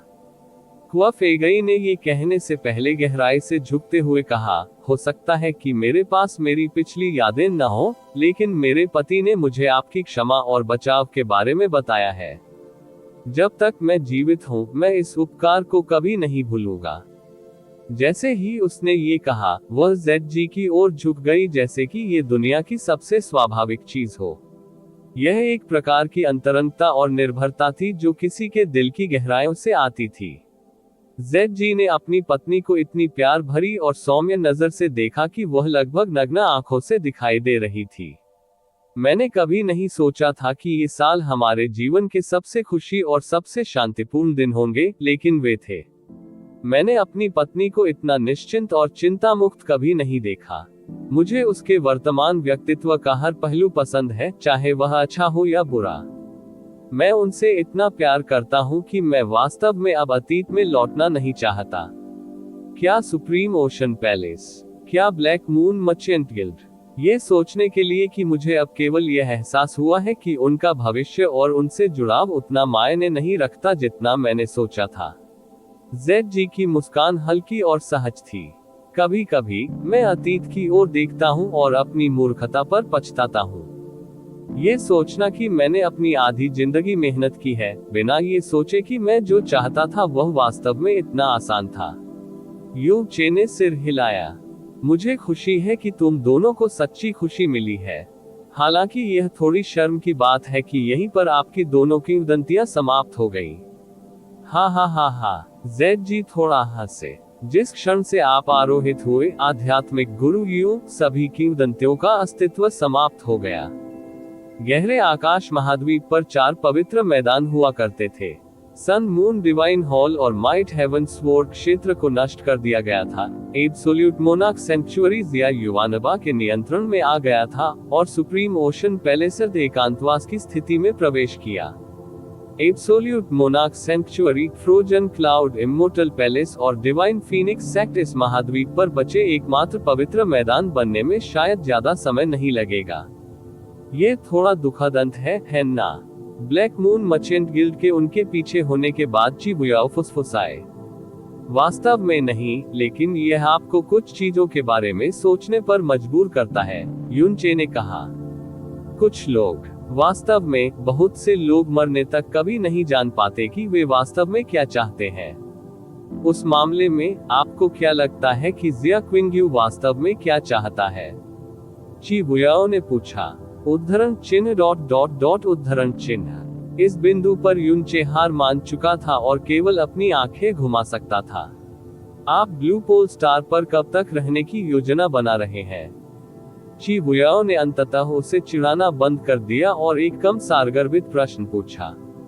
युनचे ने बिना किसी हिचकिचाहट के उत्तर दिया, बहुत लंबा समय। जुवान मेइन और कैजी जल्द ही आएंगे, और अब जब मैं इसके बारे में सोचता हूँ तो मुझे चुड़ैलों को भी आमंत्रित करना चाहिए। भले ही यह सिर्फ परंपरा के लिए हो, उन्हें मेरे माता पिता से मिलने का अधिकार है। फिर उसने अपनी नाक की नोक पर उंगली रखी और अपने सच्चे विचार प्रकट किए। मुझे ये समझ में नहीं आता कि वुक्सिन उन्हें इतना क्यों देखना चाहता है। आप लगभग यही सोचेंगे कि यह उसका जन्मदिन का उपहार है या कुछ और। चिबुयाओ के होठों पर एक अर्थपूर्ण मुस्कान तैर गई। ब्लू ड्रैगन सम्राट और कैंग शुहे के बारे में क्या? संपूर्ण ब्रह्मांड उन्हें आपकी आधिकारिक पत्नी के रूप में जानता है, क्या आप जानते हैं? क्या तुम्हें उन्हें अपने माता पिता से भी मिलवाने नहीं लाना चाहिए? क्या यह मजाक है? जब युनचे ने चिबुयाओ को देखा और महसूस किया कि वह वास्तव में गंभीर थी, तो उसने कहा, इसे भूल जाओ। चिबुयाओ ने कहा, सिर्फ इसलिए कि यह एक प्रेमहीन स्थिति है, इसका मतलब यह नहीं है कि यह बनाए रखने लायक नहीं है। इसके अलावा, ब्लू ड्रैगन सम्राट पश्चिमी दैवीय क्षेत्र की स्थिरता की कुंजी है, और कैंग शुहे दक्षिणी दैवीय क्षेत्र की स्थिरता की कुंजी है। ये कैंग शुहे के मामले में विशेष रूप से सच है। उसके साथ दुर्व्यवहार करने से कैंग शतियान एक वफादार कुत्ते से घृणित कुत्ते में बदल सकता है। तो क्या हुआ? यू चे ने व्यंग्य किया। जब वह दिन आएगा तो मैं उसे कुत्ते की तरह कुचल डालूंगा। निश्चित रूप से आप कर सकते हैं, लेकिन किसी अन्य कुत्ते को प्रशिक्षित करना आसान नहीं है जो उसके जितना वफादार और उपयोगी है। चिबुयाओ ने चिंतित अभिव्यक्ति के साथ शिकायत की। वास्तव में ऐसा लग रहा था कि वह पहले से ही उस संभावना के लिए आकस्मिक योजना बना रही थी। ठीक, यू चे चिबुयाओ पर और बोझ नहीं डालना चाहते थे, इसलिए उन्होंने आत्मसमर्पण कर दिया और कहा, मैं अभी भी उन्हें अपने माता पिता से मिलने नहीं लाऊंगा, लेकिन मैं समय समय पर उनसे मिलने का वादा करता हूँ। वुक्सिन मुझसे वैसे भी उसे ईश्वर लोक में ले जाने के लिए कह रही थी। जब हम दक्षिणी दिव्य क्षेत्र और पश्चिमी दिव्य क्षेत्र की खोज करेंगे तो मैं यात्रा करूंगा। मेरे प्रिय महामहिम, शिबुयाओ ने अपने गाल पर गर्म सांस छोड़ी। मुझे लगता है कि मैं आधा अधूरा शब्द आपके चेहरे पर अंकित करना चाहता हूँ। इस तरह हर किसी को शुरू से ही शासन करने के प्रति आपका दृष्टिकोण पता चल जाएगा। उद्धरण चिन्ह ... मैं आप कई से मिलने जा रहा हूँ। यूं चे ने भागने का प्रयास किया। कई, आपका मतलब उस प्यारी और नाजुक छोटी जेड गुड़िया से है जिसे लिटिल डेमन एम्प्रेस कहा जाता है। शिबुयाओ ने अपनी भौहें ऊपर उठाई। मैं हैरान हूँ। आपकी हर पत्नी और प्रेमिका यही चाहती है कि वे आपकी त्वचा में घुल जाएं और हमेशा आपके साथ रहें, लेकिन आप केवल उसे लाड़ प्यार करने जा रहे हैं। युन चे ने गंभीरता से समझाया, कई ऐसी दिख सकती है, लेकिन वह वास्तव में एक हिंसक और जिद्दी लड़की है। इतने सालों तक मुझे याद करने के बाद उसके मन में बहुत निराशा पैदा हो गई होगी और वह वुक्सिन और बड़ों के सामने मेरी बकवास को बर्दाश्त नहीं कर सकी। अगर मैं जल्द ही हार नहीं मानता, तो मुझे डर है कि तनाव वास्तव में उस तक पहुंच जाएगा। ओह, निराशा, क्या ये है? शिबुयाओ ने उसे एक ऐसा लुक दिया जो एक ही समय में आकर्षक और निराशाजनक दोनों था। तुम्हें वास्तव में उससे वह सब बाहर निकालना चाहिए, अन्यथा नौकर टूटे हुए बिस्तरों और न जाने क्या क्या की शिकायत करेंगे। अहम, बाद में मिलते हैं। शिबुयाओ को उसका मजाक उड़ाने का एक और मौका न देते हुए यूचे ने एक स्थानिक दरार खोल दी और सीधे लिटिल को टेलीपोर्ट कर दिया दानव महारानी का पक्ष। यूचे के जाने के काफी समय बाद महारानी ने आखिरकार एक शांत आह भरी। क्या तुम सच में सोचते हो कि मैं ईर्ष्या से प्रतिरक्षित हूँ, हे पापी आदमी? खुद को याद करने के बाद शिबुयाओ ने अपनी आध्यात्मिक धारणा को तब तक जारी रखा जब तक कि वह जमी हुई भूमि पर नहीं रुक गई। ये वह जगह थी जहां जिया क्विंग्यू खेती करते थे। ये वह जगह थी जहां उसके पूर्व गुरु चू युएली रह रहे थे। कल रात चू यूचिन के साथ उसकी बातचीत और आज जिया होनई के साथ उसकी मुलाकात ने वास्तव में उसके संदेह को कम करने के बजाय और अधिक खराब कर दिया था। और इसके साथ ही बेचैनी का एहसास हुआ जिसका वह वर्णन नहीं कर सकती। ब्लू विंड नेशन के उत्तर में अत्यधिक बर्फ का हिम क्षेत्र, जमे हुए बादल, अमर महल। मुझे ये सब बताने के लिए धन्यवाद। जैसा कि अपेक्षित था, उसे चू युएली से जो जानकारी मिली वह चू यूचिन से बहुत अलग नहीं थी। हालांकि उसका एक अलग अनुरोध था। मैं जिया क्विंग्यू के पुराने कमरे और खेती के मैदानों का दौरा करना चाहूंगा। हालांकि चू युएली ने अपना सिर हिलाया और कहा, यह संभव नहीं होगा। ऐसा क्यों? चू युएली ने फ्रोजन क्लाउड इमोर्टल पैलेस की बर्फ की इमारतों की ओर मुंह किया और कहा, जो फ्रोजन क्लाउड इमोर्टल पैलेस आप वर्तमान में देख रहे हैं वह मूल फ्रोजन क्लाउड इमोर्टल पैलेस नहीं है। जुआनयुआन वेंटियन और लिटिल डेमन महारानी के बीच लड़ाई से मूल पूरी तरह से नष्ट हो गया था, पीछे कोई निशान नहीं बचा था। इस नए फ्रोजन क्लाउड इमोर्टल पैलेस को पैलेस मास्टर यून की मदद से जुआनयुआन वेंटियन के नष्ट होने के बाद फिर से बनाया गया था। स्वाभाविक रूप से आपको यहाँ किंग्यू का कमरा या खेती का मैदान नहीं मिलेगा। बहुत कम या कोई निशान नहीं। शिबुयाओ ने पूछने से पहले खुद से बुदबुदाया, फिर कब्जे के बारे में क्या? क्या उसने सचमुच अपने पीछे कुछ भी नहीं छोड़ा? चू युएली ने चेहरे पर एकाकी भाव के साथ सिर हिलाया। ये सचमुच शर्म की बात है, शिबुयाओ ने फिर से खुद से कहा।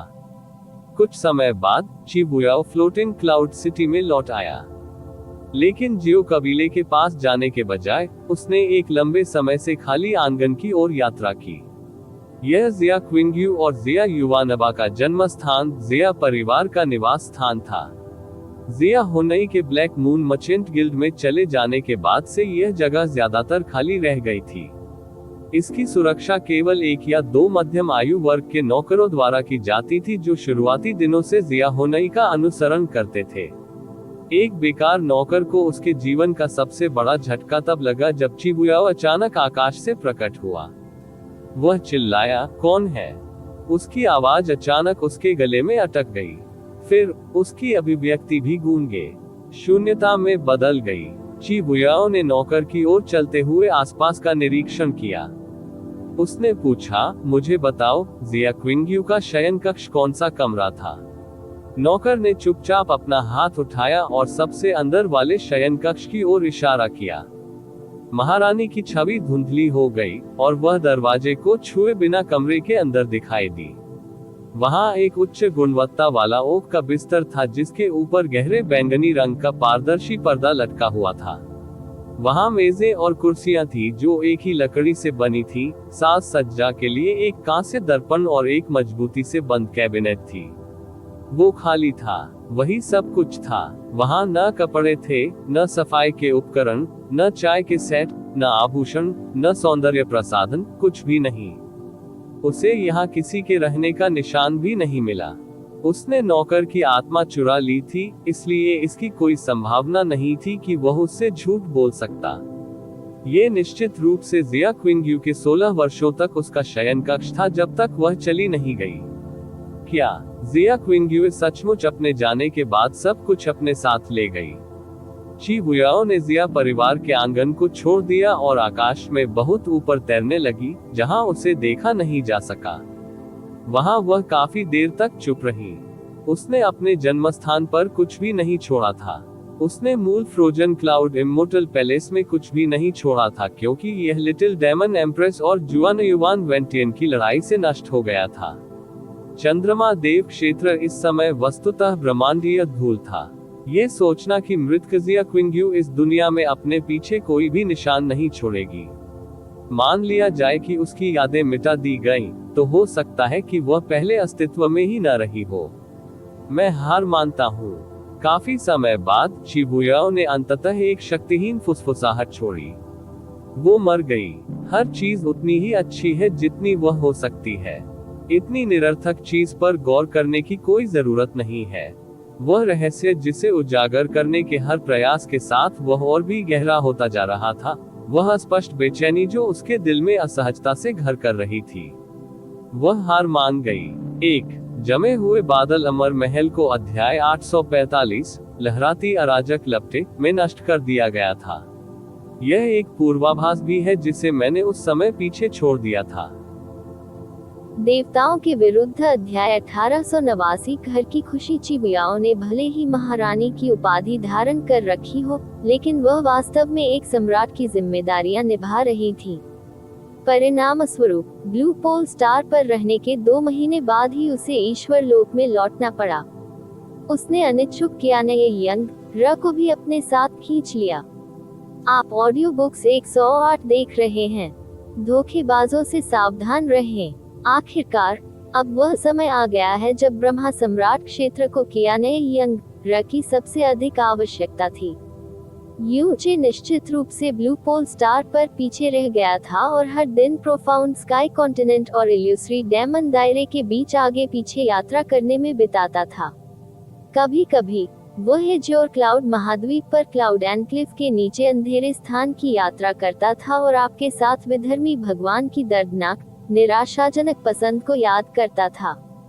यदि विधर्मी ईश्वर ने अपनी विरासतें नहीं छोड़ी होती, यदि स्वर्ग में शैतान को मारने वाले सम्राट ने खुद को और अपने शैतानों को बलिदान देने का फैसला नहीं किया होता, तो प्रारंभिक अराजकता वर्तमान शांति के विपरीत में उलझ गई होती। काश वे भी खुश होते। अब जब ब्रह्मांड शांति में था, यूचे होंगर और यू एर के साथ पहले से कहीं बेहतर व्यवहार कर रहा था। आप स्वाभाविक रूप से शांत और आज्ञाकारी थे, इसलिए उसे खुश रखने के लिए ज्यादा प्रयास नहीं करना पड़ा। हागर अजीब और ऊर्जावान था, लेकिन वह उसकी इच्छाओं को पूरा करता था, चाहे वे कितनी भी अजीब, अत्यधिक या अनुचित क्यों न हो। हागर का सबसे बड़ा शौक खाना था और उसकी भोजन पसंद कम से कम विचित्र थी।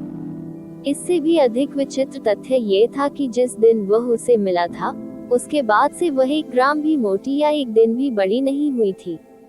अगले 2 महीने बीत गए और फिर भी यूनचे ने ब्लू पोल स्टार को लगभग कभी नहीं छोड़ा।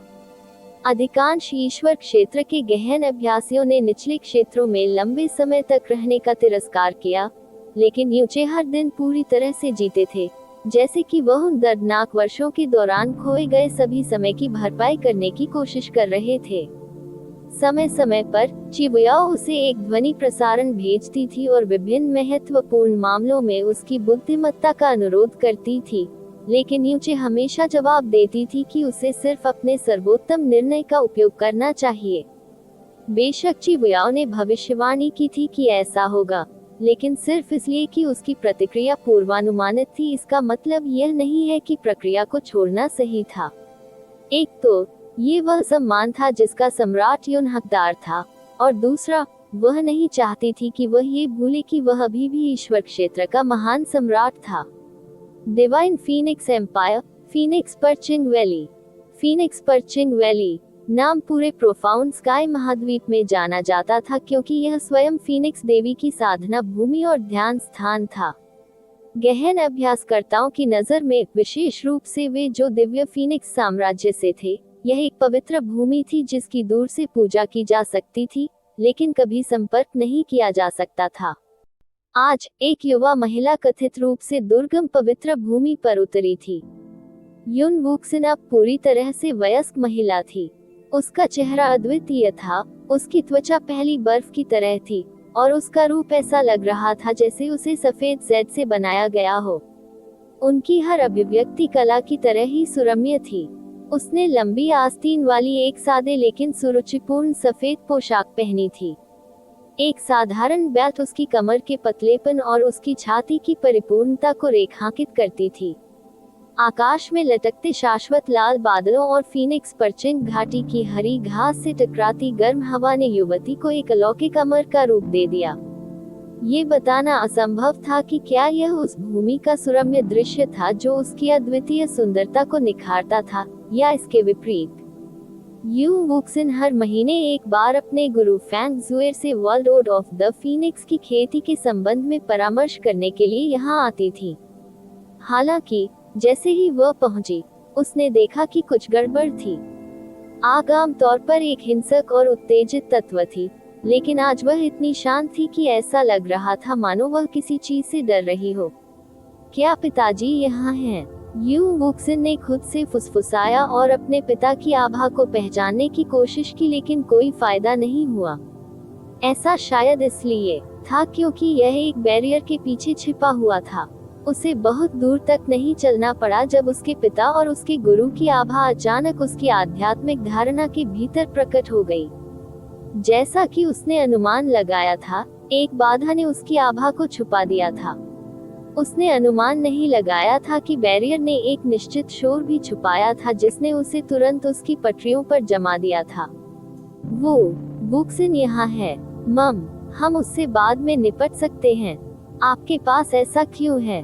आपके कपड़ों पर कठिन गांठें।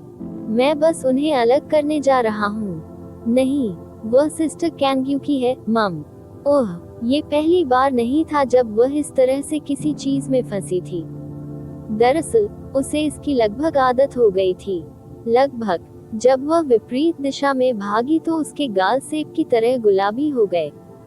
जोर से रोने के लिए युन वुक्सिन ने इलाके से भागने के बाद झुंझलाहट में अपना पैर पटक दिया। वह इस बात से नाराज थी कि उसके पिता का याश स्वभाव जरा भी नहीं बदला था, और उसकी मालिक तथाकथित फीनिक्स देवी ने उसकी बातों को स्वीकार कर लिया, चाहे वे कितनी भी अनुचित क्यों न हों। अचानक उसके सामने का स्थान अस्वाभाविक रूप से धुंधला हो गया। अगले ही पल उसने पाया कि वह दो लड़कियों को घूर रही है।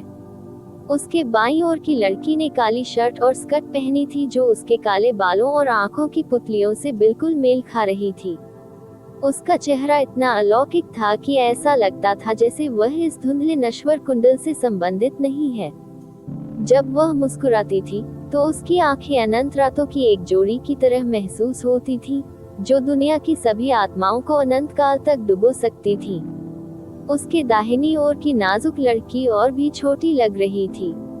उसका रंग सफेद जैद जैसा दूधिया था, और उसने इंद्रधनुषी रंग के वस्त्र पहने थे जो किसी तरह उसे आकाश में अनंत सितारों की याद दिलाते थे। हालांकि उसके बगल में मुस्कुराती काली पोशाक वाली लड़की के विपरीत वह एक गर्वित उदात्त आभा बिखेर रही थी जो उसकी शक्ल में बिल्कुल भी फिट नहीं बैठती थी। वह इतनी प्यारी लग रही थी कि जो कोई भी उस पर नजर डालता वह उसे कसकर पकड़ लेना चाहता, और फिर भी उसकी उपस्थिति बिल्कुल विपरीत थी। युन वुक्सिन को नहीं पता था कि वह कितनी देर तक उनकी उपस्थिति में खोई हुई थी। हालांकि धरती पर वापस आने के बाद उसने तुरंत खुद को संभाल लिया। छी, वह उन्हें बच्चे के रूप में संबोधित करने जा रही थी जब उसने अपनी आध्यात्मिक धारणा के साथ स्कैन किया और केवल अनंत रसातल की एक जोड़ी पाई। उसने शांत और संयमित तरीके से आगे बढ़ने से पहले खुद को तुरंत रोक लिया। ये दिव्य फीनिक्स संप्रदाय की निषिद्ध भूमि है और आप हमारे सदस्यों में से एक नहीं हैं। मुझे अनुरोध करना चाहिए कि आप कहीं और चले जाएं। काली पोशाक में लड़की ने अपना सिर थोड़ा झुकाया। उसकी भौहें अति सुंदर अर्धचंद्राकार आकृति में मुड़ी हुई थी। आप वुक्सिन हैं। इसमें कोई आश्चर्य नहीं कि बिग ब्रदर युनचे हमेशा आपके लुक की प्रशंसा करते हैं। मुझे यकीन है कि सिस्टर यूचेन भी बेहद खूबसूरत हैं। इंद्रधनुषी पोशाक में लड़की फूंकारने लगी। हम्फ, अगर कोई एक चीज है जिसमें वह अच्छा है तो वह महिलाओं पर उसकी नजर होगी। उद्धरण चिन्ह उद्धरण चिन्ह। यू वुक्सिन के होंठ फट गए जब उसे अचानक कुछ याद आया। क्या आप मेन कैसी? यूचे की उत्साहित आवाज उन तीनों तक पहुंची। हवा का एक झोंका आया और अगले ही पल वह और अस्त व्यस्त लाल चेहरे वाला फेंग जुएर वुक्सिन के बगल में खड़े थे। ही, शुई मेन ने अपने चेहरे पर मुस्कुराहट के साथ कहा, ऐसा लगता है जैसे हम एक असुविधाजनक समय पर आ गए हैं। कैजी ने अपना चेहरा थोड़ा दूर कर लिया। फेंग जुएर पहले से भी अधिक लाल हो गई और परिणाम स्वरूप सुंदर, लेकिन उसने अपनी शर्मिंदगी बरकरार रखी और शुई मेन और कैजी पर विनम्रता से अपना सिर झुका लिया। फिर उसने यूचे से धीरे से पूछा, क्या आप हमें मिलवाएंगे? यूचे के रोने से वह पहले से ही जानती थी कि वे कौन थे, लेकिन औपचारिक परिचय अभी भी आवश्यक था क्योंकि यह उनकी पहली मुलाकात थी। मेरी मेन, मेरी कैजी, यूचे ने मुस्कुराते हुए और सरलता से कहा। इसमें जोड़ने के लिए कुछ भी नहीं था क्योंकि वह पहले ही ईश्वर क्षेत्र में अपने प्रत्येक प्रेमी, पत्नी और रखेल का कष्टदायी विस्तार से वर्णन कर चुका था। माई जुएर, माई वुक्सिन, उन्होंने दोनों की ओर इशारा करने के बाद कहा। वुक्सिन ने एक कदम आगे बढ़ाया, कैजी और मेन को सलाम किया और जल्दी से उनका स्वागत किया। वुक्सिन आंटी मेन और आंटी कैजी का स्वागत करता है। कृपया वुक्सिन को उसकी पहले की अशिष्टता के लिए क्षमा करें। वह पिछले कुछ समय से अपने पिता की सहेलियों और रखेलों के बारे में उत्सुक थी और उस महिला के बारे में भी जिसने ब्लू पोल स्टार पर अपने पिता और बाकी सभी लोगों के भाग्य को बचाया था। जब से उसने मेन के कार्यों के बारे में सुना था तब से उसके मन में उसके प्रति कृतज्ञता और प्रशंसा की गहरी भावना महसूस हुई थी। इसलिए अब जब उसकी मूर्ति उसके ठीक सामने खड़ी थी तो वह मुश्किल से अपनी उत्तेजना को नियंत्रित कर सकती थी। अच्छी लड़की, शुई मेन ने जुएर की ओर देखने से पहले वुक्सिन की ओर देखा। बड़े भाई यूचे ने कहा कि आप इस ग्रह पर सबसे सुंदर महिला हैं और ऐसा लगता है कि वह बिल्कुल भी अतिशयोक्ति नहीं कर रहे थे, बहन जुएर। हालांकि ये वास्तव में पहली बार नहीं है जब मैंने आपको देखा है। फेंग जुएर भ्रमित दिखे। आपके पास कब ये था? शुई मेन को याद करने में 1 सेकंड लगा। 9 साल पहले जब मैं अभी भी था 15 साल की। ही। फिर उसने युनचे पर एक अर्थपूर्ण मुस्कान बिखेरी और धीरे धीरे और जानबूझकर पलकें झपकाईं। 9 साल पहले। फेंग जुएर और भी अधिक भ्रमित हो गया। युनचे उस समय भी ईश्वर लोक में थी और उसे यकीन था कि यह पहली बार था जब वह शुई मेन से मिली थी। सीधे शब्दों में कहें तो उसकी उपस्थिति अविस्मरणीय थी। अहम हेम, युनचे ने कहने से पहले स्पष्ट रूप से नकली खांसी की एक श्रृंखला जारी की। यह महत्वपूर्ण नहीं है। वुक्सिन, तुम हमेशा से अपनी आंटी मेन से बात करना चाहती थी, है ना? खैर, यह आपके लिए उससे जुड़ने और अपनी अन्य आंटियों से मिलने का सही समय है। तथ्य यह है कि शुई मेन यहाँ थी। इसका मतलब था कि ईश्वर क्षेत्र में गठन की आंख का पूरी तरह से निर्माण किया गया था। अभी तक पूरा नहीं हुआ। उसने कैजी का हाथ पकड़ लिया और कहा, आओ कैजी, मुझे आपको कुछ दिखलाना है। भ्रामक दानव क्षेत्र, दानवशाही शहर। तुम मुझे कहाँ ले जा रहे हो? यू चे ने कैजी के साथ प्रोफाउंड स्काई कॉन्टिनेंट से इल्यूसरी डेमन दायरे तक उड़ान भरी थी। आपको बहुत जल्द पता चल जाएगा, यू चे ने अपने चेहरे पर उज्जवल मुस्कान के साथ उत्तर दिया। यून कबीला जहां उनका जन्म हुआ था वह उनके ठीक सामने था, लेकिन वह उसे निवास के पीछे पहाड़ों पर ले गए। कैजी फिर से पूछने ही वाली थी कि अचानक उसे कुछ महसूस हुआ और वह बेहोश हो गई। यू चे भी उसके पास रुक गया। जटिल भावनाओं का मिश्रण धीरे धीरे उसकी कांपती, तारों भरी आंखों पर छा गया। उनके नीचे अनगिनत पौधों से भरा एक बड़ा जड़ी बूटी का बगीचा था। ये फूलों और जड़ी बूटियों की खुशबू से भरपूर शांतिपूर्ण वातावरण था। बगीचे के अंदर एक बूढ़ा आदमी था। युनगू को इल्यूसरी डेमन दायरे में आए हुए केवल 1 दशक ही हुआ था, लेकिन वह एक अद्वितीय और दयालु डॉक्टर के रूप में अधिक से अधिक प्रसिद्ध हो रहा था। इल्यूसरी डेमन इंपीरियल फैमिली और 12 गार्जियन फैमिलीज के सदस्यों द्वारा भी उनके साथ बहुत सम्मान के साथ व्यवहार किया जाता था।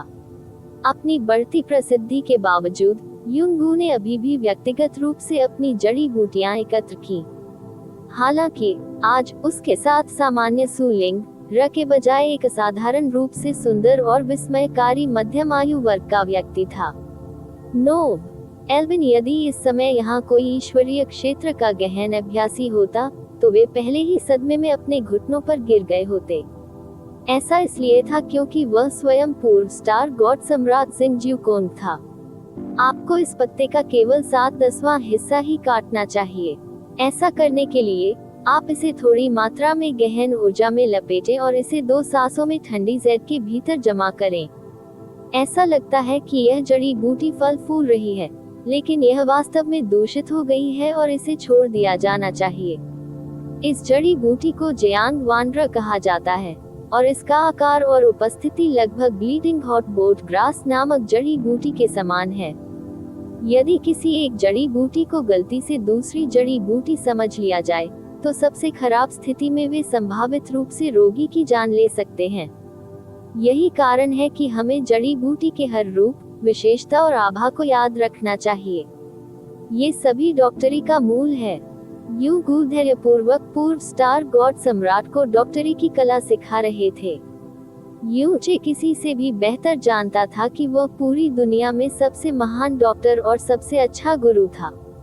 जिंग ज्यूकोंग की पीठ विनम्रता और सम्मान की मुद्रा में आधी झुकी हुई थी। वह युनगू के हर वाक्य के अंत में गंभीरता और सम्मान पूर्वक अपना सिर हिलाने में कभी असफल नहीं हुआ। उद्धरण चिन्ह ... उद्धरण चिन्ह। कैजी ने चुपचाप और गतिहीन होकर इस दृश्य को देखा। मैंने उसकी सारी यादें मिटा दी हैं। अभी भी कैजी का हाथ पकड़े हुए युनचे ने धीरे से कहा, उसके पास अब कोई अतीत, कोई शक्ति या कोई नाम नहीं है। कम से कम उसका पुराना नाम तो नहीं। मास्टर युनगू के उपनाम को अपना उपनाम मानने के बाद उनका नाम युनकोंग रखा गया। मास्टर युनगू उसे एक शिष्य के रूप में नहीं ले सकते, लेकिन वह उसे अपने साथ डॉक्टरी की कला सीखने और प्रदर्शन करने की अनुमति देते हैं। उसे शुरू हुए केवल 3 महीने ही हुए हैं, लेकिन उसने तेजी से प्रगति की है, भले ही अब उसके पास अपनी पिछली यादें नहीं हैं। ये संभवतः एक पूर्व शिखर दिव्य गुरु के रूप में उनकी अलौकिक अंतर्ज्ञान के कारण है। कभी कभी उन्होंने ऐसी अंतर्दृष्टि भी प्रकट की है जिससे मास्टर युनगू की अपनी समझ में बहुत मदद मिली। शुरुआत में मास्टर युनगू केवल उसे अंदर ले गए क्योंकि मैंने उससे ऐसा करने के लिए कहा था। हालांकि अब वह उसे सिखाने के लिए अधिक इच्छुक हो गया है। मुझे यकीन है कि इल्यूसरी डेमन क्षेत्र में एक नए प्रसिद्ध डॉक्टर के जन्म में ज्यादा समय नहीं लगेगा। युनचे जिंग ज्यूकोंग से बेहद नफरत करता था। हालांकि वह जैस्मीन और कैजी के स्वाभाविक पिता थे। इससे कोई फर्क नहीं पड़ता कि वह उससे कितनी नफरत करता था, वह ऐसा नहीं कर सकता था उसकी जान ले लो। उसने उसे कैजी को सौंपने की हिम्मत भी नहीं की क्योंकि वह जानता था कि उसकी नफरत शायद उससे भी अधिक थी। ये पूरी तरह से संभव था कि वह उसे देखते ही उसे मार डाले। वह कैजी को पितृहत्या के पाप से बंधने नहीं दे सकता था, ठीक उसी तरह जैसे वह कियाने यंग र को कियाने फैंटियन को मारने नहीं दे सकता था। अंत में ये वह अंतिम समाधान था जिस पर वह पहुंचा था। उसने पूर्व स्टार गॉड सम्राट की सभी यादें मिटा दी थी और इसे ऐसा बना दिया था कि वह अपने पापी हाथों से बीमार मरीजों को ठीक कर सके। वह तब तक अपने पापों का प्रायश्चित करता रहेगा जब तक कि उसकी स्वाभाविक मृत्यु न हो जाए। यह कैजी के लिए युनचे द्वारा सोचा गया सबसे अच्छा अंत था। उद्धरण चिन्ह ... उद्धरण चिन्ह। काफी समय बाद कैजी के होंठ आखिरकार कांपती हुई आवाज में खुले। क्या आपको लगता है कि वह इसका हकदार है? युनचे ने उसे अपनी बाहों में खींच लिया और जवाब दिया, कम से कम मेरे लिए वह ऐसा करता है। उसका पाप बहुत बड़ा हो सकता है। लेकिन उसने नीचे देखा और कैजी के चेहरे को प्यार से देखा। उसके बिना मैं कभी भी जैस्मीन का सामना नहीं कर पाता। मैं अभी तुम्हें पकड़ नहीं पाऊंगा। कम से कम इसके लिए मैं सदैव आभारी हूँ। पूरी तरह से उसकी छाती पर झुकने से पहले उसने सांकेतिक संघर्ष किया।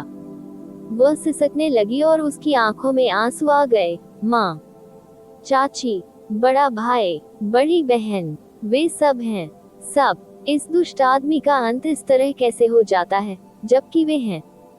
क्यों? बस क्यों? युनचे ने अपनी आंखें बंद कर ली और अपनी बाहें कस ली। उसने कैजी को जी भर कर रोने दिया। अपने सीने पर बढ़ते गीलेपन के बावजूद वह अपने मन में राहत की एक लंबी सांस लेने से खुद को नहीं रोक सका। वह जानता था कि यह पर्याप्त नहीं है, लेकिन उसे उम्मीद थी कि यह एपिसोड कैजी की लापरवाह और खुश लिटिल जैस्मीन के रूप में वापसी की शुरुआत होगी जो वह हुआ करती थी। कदम दर कदम, थोड़ा थोड़ा करके। एक नोट संभवतः यूचे के साथ उसकी लड़ाई का जिक्र है जहां यूचे ने सपने में जीत की राह देखी थी। देवताओं के विरुद्ध अध्याय 1890। विश्व Z, आप यहाँ के निर्माण पर नजर कहाँ रखना चाहेंगे, बिग ब्रदर युनचे? शुई मेन ने पूछा। यूचे ने जवाब देने से पहले एक पल के लिए सोचा। मुझे लगता है कि इसे जियो कबीले में रखना सबसे अच्छा होगा। वास्तव में, आइए इसे यहीं इस आंगन में रखें। हालांकि इल्यूस्ट्री डेमोन्यू परिवार में उनका जन्म हुआ था, अंततः वह एक विशेष, अपूरणीय तरीके से फ्लोटिंग क्लाउड सिटी के जियो कबीले से जुड़ गए थे। आखिरकार, यही वह जगह थी जहां वह बड़ा हुआ, जहां उसकी किस्मत हमेशा के लिए बदल गई और जहां वह पहली बार जैस्मीन से मिला। गठन की आंख। युन वुक्सिन ने अपने पिता पर प्रश्नवाचक दृष्टि डाली। युनचे ने मुस्कुराते हुए अपनी बेटी को उत्तर दिया, सटीक होने के लिए यह एक आयामी टेलीपोर्टेशन फॉर्मेशन की आंख है। दूसरा टेलीपोर्टेशन फॉर्मेशन मेरे शहर गॉड रियलम, सम्राट यू सिटी में स्थापित है। जब निर्माण पूरा हो जाएगा, तो आप जब चाहें तब देवलोक की यात्रा कर सकते हैं। युन वुक्सिन के होंठ थोड़े खुले। ऐसा इसलिए था क्योंकि वह निर्माण की विशालता से स्तब्ध थी।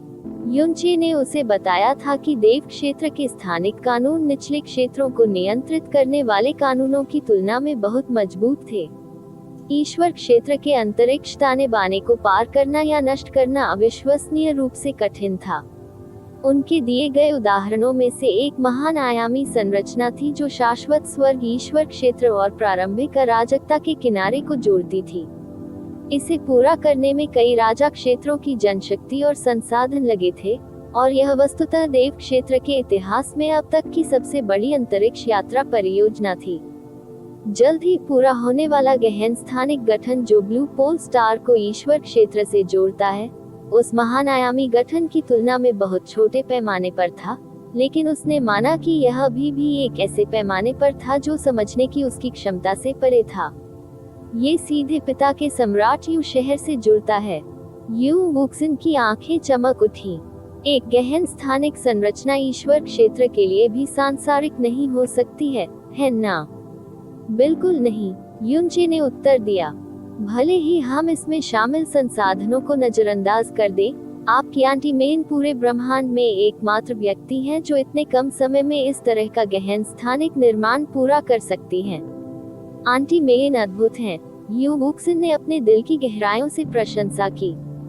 ही शुई मेन ने वर्ल्ड पियसर के खिलाफ अपनी उंगलियां घुमाई और उसके आंदोलन के पीछे लाल रंग की ऊर्जा की लहरें दौड़ गईं। तब मैं अपना काम शुरू करूंगा। हालांकि यहाँ की जगह बहुत नाजुक है, इसलिए मुझे पहले इसे मजबूत करना होगा। गठन की आंख बिछाना। सब कुछ पूरा होने में लगभग 10 दिन लगेंगे। अरे हाँ, शुई मेन को अचानक कुछ याद आया और उसने अपना हाथ बढ़ाया। उसकी बर्फ जैसी सफेद हथेली पर 3 चमकीले लाल रंग के रत्न बैठे थे। यह आपके लिए है, बड़े भाई यूचे। अद्वितीय लाल रंग की चमक एक मृत उपहार थी। उनमें विश्व पियसर की स्थानिक दैवीय शक्ति स्पष्ट रूप से समाहित थी। यूचे ने उपहार स्वीकार कर लिया और इसका उपयोग कैसे करना है ये जानने के लिए गहरी ऊर्जा खर्च की। फिर उन्होंने आश्चर्यचकित स्वर में पूछा, क्या आपने उन्हें वर्ल्ड पियसर का उपयोग करके बनाया है? एमेन। शुई मेन ने सुरीली आवाज में आगे बढ़ने से पहले सिर हिलाया। द वर्ल्ड पियसर कभी भी अपना पूर्व गौरव हासिल नहीं कर पाएगा, इसलिए यह अब शून्य ब्रह्म पत्थर नहीं बना सकता है। हालांकि वर्ल्ड पियसर पिछले कुछ महीनों की शांति के दौरान कुछ दिव्य ऊर्जा को पुनर्जीवित करने में सक्षम रहा है, और मैंने उनके साथ इन वर्ल्ड जेट्स को बनाने का फैसला किया है। आपको बस इसमें गहन ऊर्जा भरने की जरूरत है और वे आपको गंतव्य तक टेलीपोर्ट कर देंगे, चाहे आप उससे कितनी भी दूर क्यों न हो। ये शून्य ब्रह्म पत्थर से कमतर है क्योंकि यह पूरी तरह से अप्राप्य नहीं है, लेकिन शुई मेन की भौहें अर्धचंद्राकार हो गईं। यह अपने पीछे जो निशान छोड़ता है वह अभी भी लगभग अज्ञात है, और टेलीपोर्टेशन को पूरा करने में केवल अधिकतम 2 सांसें लगती हैं। सबसे महत्वपूर्ण बात यह है कि यह आपको किसी यादृच्छिक अज्ञात स्थान पर टेलीपोर्ट नहीं करता है। मैं आपसे वादा करता हूं कि वे वर्तमान ब्रह्मांड में मौजूद सभी शून्य ब्रह्म पत्थरों से बेहतर हैं। लेकिन वे आपको टेलीपोर्ट कहां करते हैं? युनचे को प्रश्न पूछने के बाद ही उत्तर का एहसास हुआ। क्या ये हो सकता है? सम्राट युन सिटी, लेकिन निश्चित रूप से। शुई मेन फिर से हंसी। बस इसे कुचल दो और तुम्हें सम्राट यू शहर में टेलीपोर्ट कर दिया जाएगा, भले ही तुम परम शुरुआत के ईश्वरीय क्षेत्र के अंदर हो। पूर्ण शुरुआत के ईश्वर क्षेत्र और ईश्वर क्षेत्र के बीच टेलीपोर्ट करना असंभव होना चाहिए था। वर्ल्ड पियसर के प्रकट होने से पहले उस समय की तथाकथित सबसे बड़ी स्थानिक गहन कलाकृति भी नहीं, ग्रेट वॉर्ड कॉल्ड्रॉन भी ऐसी उपलब्धि हासिल कर सकती थी। यूचे ने अपनी उंगलियों को थोड़ा भींच लिया। यदि यू वुक्सन यहाँ नहीं होता तो उसने शुई मेन को नीचे धकेल दिया होता और उसे बहुत लंबे समय तक चूमा होता। महान सम्राट के रूप में प्रारंभिक अराजकता में ऐसा कुछ भी नहीं बचा था जो उसे अब और धमकी दे सके। हालांकि इसका मतलब यह नहीं था कि वर्ल्ड जेट्स के लिए उसका कोई उपयोग नहीं था। ऐसा इसलिए था क्योंकि वर्ल्ड जेट्स उनके प्रियजनों के लिए थे। उसने उन्हें पूरे ब्रह्मांड में सर्वोत्तम संभव सुरक्षा प्रदान की थी, बहुत अधिक जैसी कोई बात नहीं थी। यहाँ तक कि अगर सबसे खराब स्थिति भी हो, भले ही इसके घटित होने की संभावना धूल के एक कण से भी कम हो घटित हो, उसके प्रियजन अभी भी खतरे से बचने में सक्षम होंगे। शुई मेन को ठीक ठीक पता था कि युनचे की सबसे बड़ी चिंताएं कहाँ हैं। यही कारण है कि उसने उसके लिए इन स्थानिक दिव्य पत्थरों का निर्माण किया, जिन्हें उसने वर्ल्ड जेट्स नाम दिया, भले ही उनके लिए वर्ल्ड पियसर की अविश्वसनीय रूप से कीमती ऊर्जा खर्च हुई। जेड के मालिकों को शायद कभी भी उनका उपयोग नहीं करना पड़ेगा, लेकिन उनका अस्तित्व यूचे के दिल में चिंता के आखिरी अवशेषों को स्थायी रूप से खत्म कर देगा। हालांकि मैं केवल 3 ही बना सकता हूँ। आपको ये तय करना होगा कि उन्हें कौन प्राप्त करेगा, बिग ब्रदर यूचे। शुई मेन ने अपनी नाजुक कमर को मोड़ने और वर्ल्ड पियसर को लहराने से पहले यूचे को अर्थपूर्ण ढंग से आंख मारी। स्वर्गीय गहन खजाने से लाल रंग की रोशनी की एक पतली चादर तुरंत फैल गई और उसके 10 किलोमीटर के भीतर के सभी स्थान को ढक लिया। इसे पहनो, वुक्सन। युनचे ने युन वुक्सन के हाथों में एक विश्व जेड रखा और गंभीरता से सलाह दी, इसे कभी भी अपने स्थानिक कलाकृतियों में संग्रहित न करें। इसके बजाय इसे हर समय अपने ऊपर रखें। यदि कोई अकल्पनीय घटना घटती है तो आप तुरंत सम्राट यू सिटी को टेलीपोर्ट कर सकेंगे। मैं समझ गया। हालांकि उसने सोचा कि उसके पिता की सावधानियां पूरी तरह से बहुत अधिक थीं, उसने आज्ञाकारी रूप से वर्ल्ड जेड को स्वीकार कर लिया और एक पल के लिए इसकी अनूठी रोशनी की प्रशंसा की। फिर उसने सावधानी से इसे अपने सैश के अंदर जमा कर दिया। तो आप शेष 2 जेड किसे देने जा रहे हैं, पिताजी? उसका लहजा गंभीर था, लेकिन उसकी चंचल अभिव्यक्ति ठीक वैसी ही थी जैसी कुछ देर पहले शुई में इनके चेहरे पर थी। व्यक्तिगत रूप से मैं चाहूंगा कि माँ और मास्टर उन्हें लें, लेकिन आंटी कैंग यू और आंटी लिंगर उन सभी में सबसे सज्जन हैं, इसलिए वे इसके लिए कभी चुनाव नहीं लड़ेंगी। हालांकि वे निश्चित रूप से अंदर से निराश महसूस करेंगे। आंटी का ही सबसे अधिक बेपरवाह दिखाई देगा, लेकिन सच्चाई बिल्कुल विपरीत होगी। आंटी लिंगशी अपने पिता के साथ बड़ी हुई हैं, और हर कोई जानता है कि आप दोनों कितने करीब हैं। यदि आप उसे एक भी नहीं देंगे तो मुझे भी उसके लिए खेद होगा। आंटी कैसी किसी कारण से बहुत दुखी दिखती हैं। उसे और भी अधिक पागल बनाना एक बुरा विचार होगा। आंटी मेन ने इन 3 विश्व जेडों को बनाने में अपना पसीना और खून बहाया। हालांकि उसने वे सब तुम्हें दे दिए। मुझे यकीन है कि वह सचमुच चाहती है कि तुम अपने दोनों हाथों से उसकी गर्दन में एक डाल दो। आंटी, पर्याप्त। बस। सिरदर्द की लहरों ने युनचे पर हमला कर दिया। उसके हाथ में मौजूद 2 वर्ल्ड जेड अचानक किसी कारण से अत्यधिक गर्म महसूस हुए।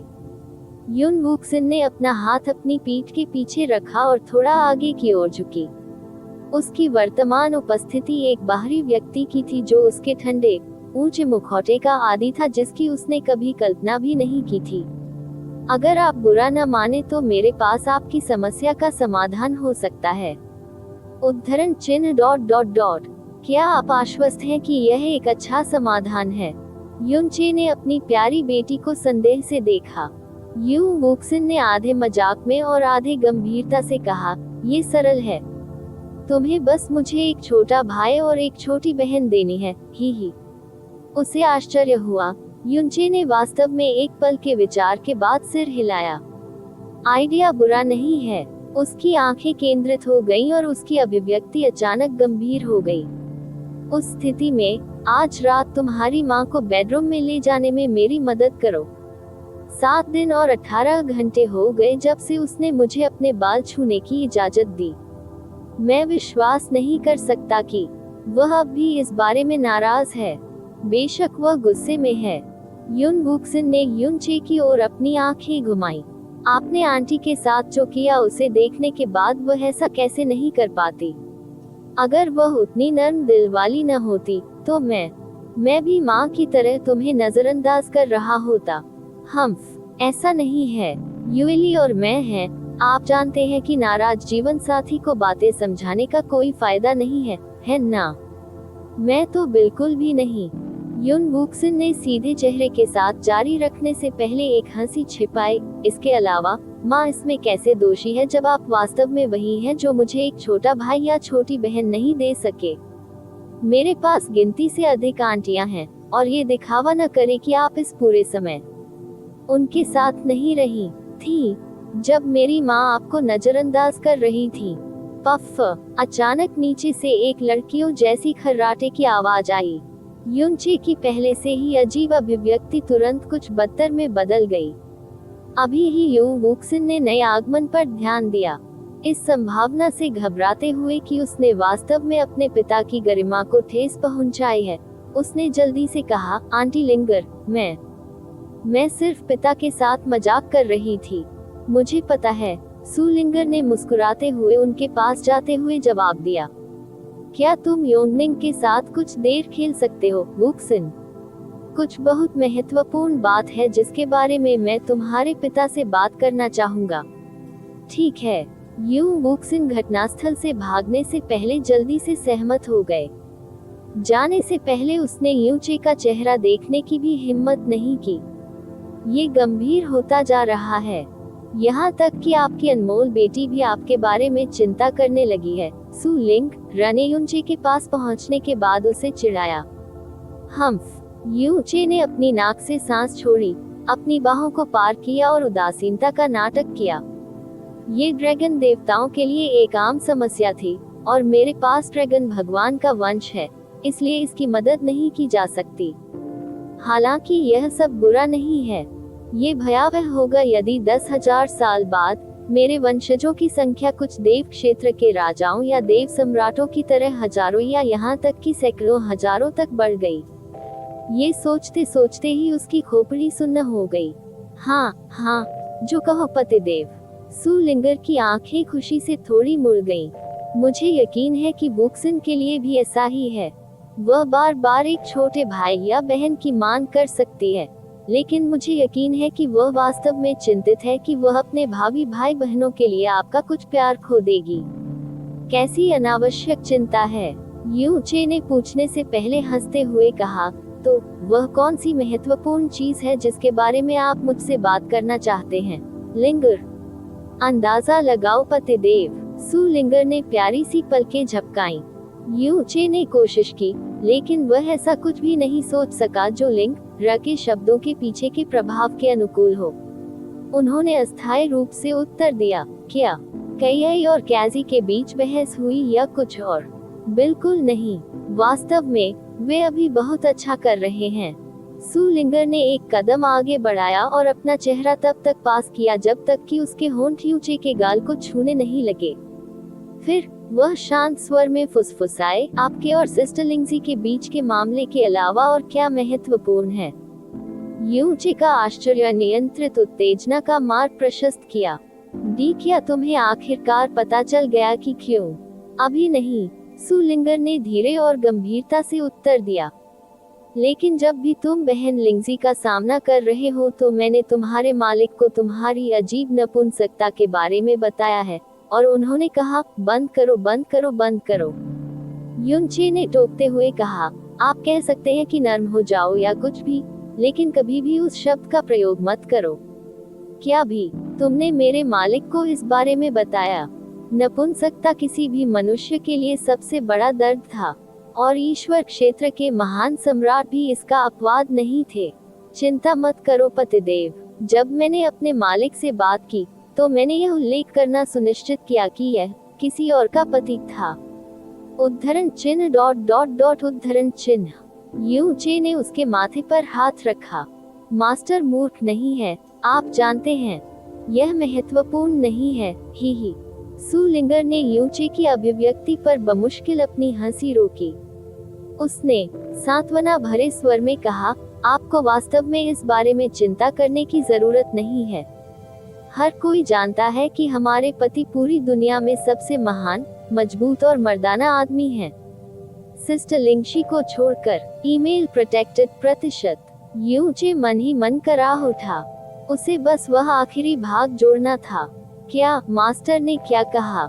युनचे ने शांत रहने की कोशिश की, लेकिन वह केवल आधा ही सफल हुआ जब उसे एहसास हुआ कि वह बिना किसी तीव्र अजीबता महसूस किए अपने मालिक से मिलने नहीं जा सकता। सुलिंग रा ने कहा, मास्टर का निर्णय बिल्कुल मेरे जैसा ही था। अगर शरीर पूरी तरह से स्वस्थ है और पुरुष किसी अन्य महिला के सामने अलग तरह से प्रतिक्रिया नहीं करता है, तो ये केवल एक मनोवैज्ञानिक समस्या हो सकती है। वर्षों से मेरा मानना था कि आपके मानस ने किसी प्रकार का मानसिक अवरोध पैदा कर दिया था, क्योंकि वह आपकी छोटी चाची थी। आखिरकार 15 साल तक आप यह मानते रहे कि वह आपका सगा रिश्तेदार है। हालांकि जब आपने जीवन के दिव्य जल का उपयोग करके हमारी सारी साधना को दिव्य मूल क्षेत्र में बढ़ा दिया, और मैंने पिछले कुछ वर्षों में शरीर और दिव्य मार्ग की गहन ऊर्जा का आदी होने में बिताया, तो मुझे एहसास हुआ कि यह एक था गलती। यह मानसिक अवरोध एक नश्वर मनुष्य को प्रभावित कर सकता है, लेकिन आप जैसे दैवीय मार्ग के गहन अभ्यासी को कभी नहीं। उद्धरण चिन्ह डॉट डॉट डॉट उद्धरण चिन्ह। यूचे ने बहुत पहले ही इसका पता लगा लिया था। दैवीय तरीके से निर्मित शरीर को मानस के नकारात्मक प्रभावों से आसानी से छुआ नहीं जा सकता।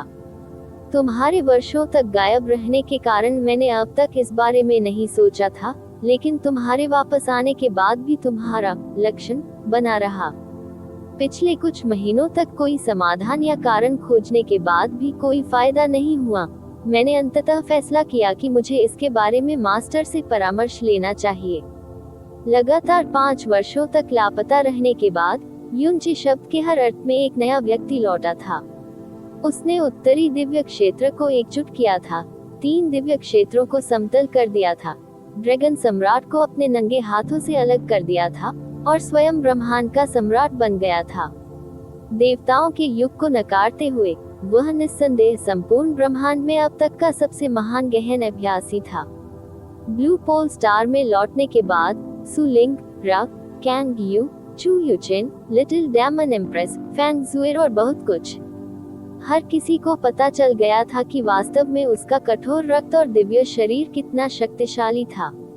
उसने लगातार 7 दिन और रात तक काम किया और पहले दिन की तरह ही ऊर्जावान बना रहा। और फिर भी जैसे ही वह जियो लिंगशी पर झपटा, उसका छोटा भाई तुरंत फूल की तरह मुरझा जाएगा। ये बिल्कुल वैसा ही था जैसा उस समय था। वह स्वयं एक प्रतिभाशाली डॉक्टर थे। उपचार की उनकी कला बहुत पहले ही युनगू से आगे निकल गई थी, विशेषकर तब जब उन्होंने जीवन के दिव्य चमत्कार को पूर्णता तक विकसित किया था।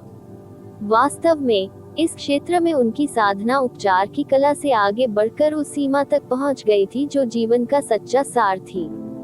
वह किसी से भी बेहतर जानता था कि यह न तो कोई शारीरिक या मानसिक समस्या थी, इसीलिए वह इससे इतना भ्रमित था।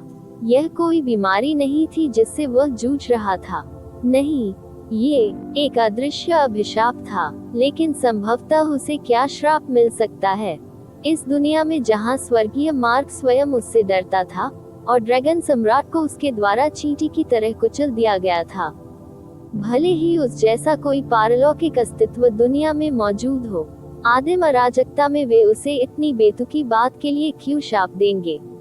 मास्टर मानते हैं कि वह भ्रमित हैं, क्योंकि मामला न तो शारीरिक है और न ही मानसिक। इसीलिए उन्होंने मुझसे वास्तविक निरीक्षण के लिए रोगी को अपने पास लाने का अनुरोध किया।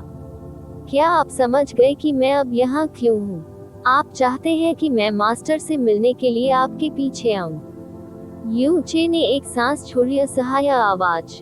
यूचे की कलाई पकड़ने और उसे आगे पीछे हिलाने से पहले सु लिंगर ने अपनी जीभ थोड़ी बाहर निकाली। पति, मुझे पता है कि आपको ये पसंद नहीं है, लेकिन हम मास्टर यूकू के बारे में बात कर रहे हैं। आप जानते हैं कि दुनिया में ऐसी कोई बीमारी नहीं है जिसका वह इलाज नहीं कर सकते। आप और सिस्टर लिंक्सी दोनों इस पर बहुत लंबे समय से अटके हुए हैं और इसे हल करने का यही एकमात्र संभावित तरीका है जिसके बारे में मैं सोच सकता हूँ। कृपया स्वयं समाधान करें और मेरे साथ आएं, ठीक है? मास्टर इसे हल करने का कोई रास्ता खोज लेंगे। नहीं, हालांकि यूचे ने बिना किसी हिचकिचाहट के उसे अस्वीकार कर दिया।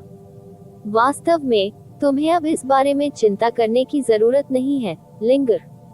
आश्चर्यचकित और थोड़ा व्यथित होकर सु लिंग रा ने अपने हाथ हिलाना बंद कर दिया और डरपोक स्वर में पूछा, आप वास्तव में इसे इतना गुप्त रखना चाहते हैं? ये वह नहीं है। युनचे ने उसे आश्वस्त करने के लिए अपने हाथ पीछे ले लिए। मैं बस इतना जानता हूँ कि मास्टर भी इसे हल नहीं कर पाएंगे। हालांकि चिंता मत करो, एक दिन मैं स्वयं इसका कारण पता लगाऊंगा। इसके अलावा जब आप बाद में लिंगशी से बात करें तो कृपया उसे बताएं कि मैं अभी भी खुद पर काबू पाने में असमर्थ हूँ, ठीक है? मैं नहीं चाहता कि वह ये सोचना शुरू कर दे कि क्या असली समस्या वही है। काफी मनोरंजक बात यह है कि जियो लिंगजी का उसे तुरंत नर्म बनाने में सक्षम होना उसके बारे में सबसे अजीब बात भी नहीं थी। ये तथ्य कि वह परम शुरुआत के दिव्य पाठ का उपयोग करके लिखे गए विश्व विरोधी स्वर्ग मैनुअल को किसी तरह समझ सकती थी, उससे लाखों गुना अधिक अजीब था। एक मिनट रुकें, विश्व विरोधी स्वर्ग मैनुअल। अब जब उसने इसके बारे में सोचा तो उसने जियो लिंगशी से अंतिम विश्व विरोधी स्वर्ग मैनुअल को समझने के लिए नहीं कहा था, जो हेवन स्मिटिंग डेविल सम्राट ने शुई मेन को उसके जाने से पहले दिया था, और शुई मेन बाद में उसके पास चली गई थी। कुछ कारण थे। एक के लिए वह पूरे ब्रह्मांड में सबसे मजबूत गहन अभ्यासी थे। 2, अंततः घर लौटने में सक्षम होने के बाद उसके पास पकड़ने के लिए बहुत कुछ था। ऐसा नहीं था कि मैनुअल उसके दिमाग में आया ही नहीं था, लेकिन अन्य मामलों के कारण ये जल्दी ही दब गया। हालांकि अब किसी कारण से उसे लगा कि उसे इसकी सामग्री का पता लगाना चाहिए। यूचे की शांतिपूर्ण लेकिन दृढ़ अभिव्यक्ति देखकर सु लिंग रस समझ गया कि उसका मन बदलने की कोशिश करने का कोई मतलब नहीं है। अच्छे से, मैं बस आशा करता हूँ कि मास्टर फिर से इलाज के डर से बीमारी छुपाने के बारे में दोबारा बात नहीं करेंगे। और ठीक है, सु लिंगर ने अचानक पूछा, वो ह्युन व्यक्ति कौन है जिसे आप घर लाए थे? उसके पास कोई गहरी ऊर्जा या यादें भी नहीं है, लेकिन फिर भी आपने उसकी पहचान को धूमिल करने का प्रयास किया। आप हमें केवल और अधिक जिज्ञासु बना रहे हैं, आप ये जानते हैं। युनचे ने उत्तर दिया, वह एक पापी है जो लाखों मौतों का हकदार है, लेकिन मैं कुछ कारणों से उसे फांसी नहीं दे सकता। उनका अतीत अप्रासंगिक है। उसके साथ वैसा ही व्यवहार करें जैसा आप किसी अन्य व्यक्ति के साथ करते हैं।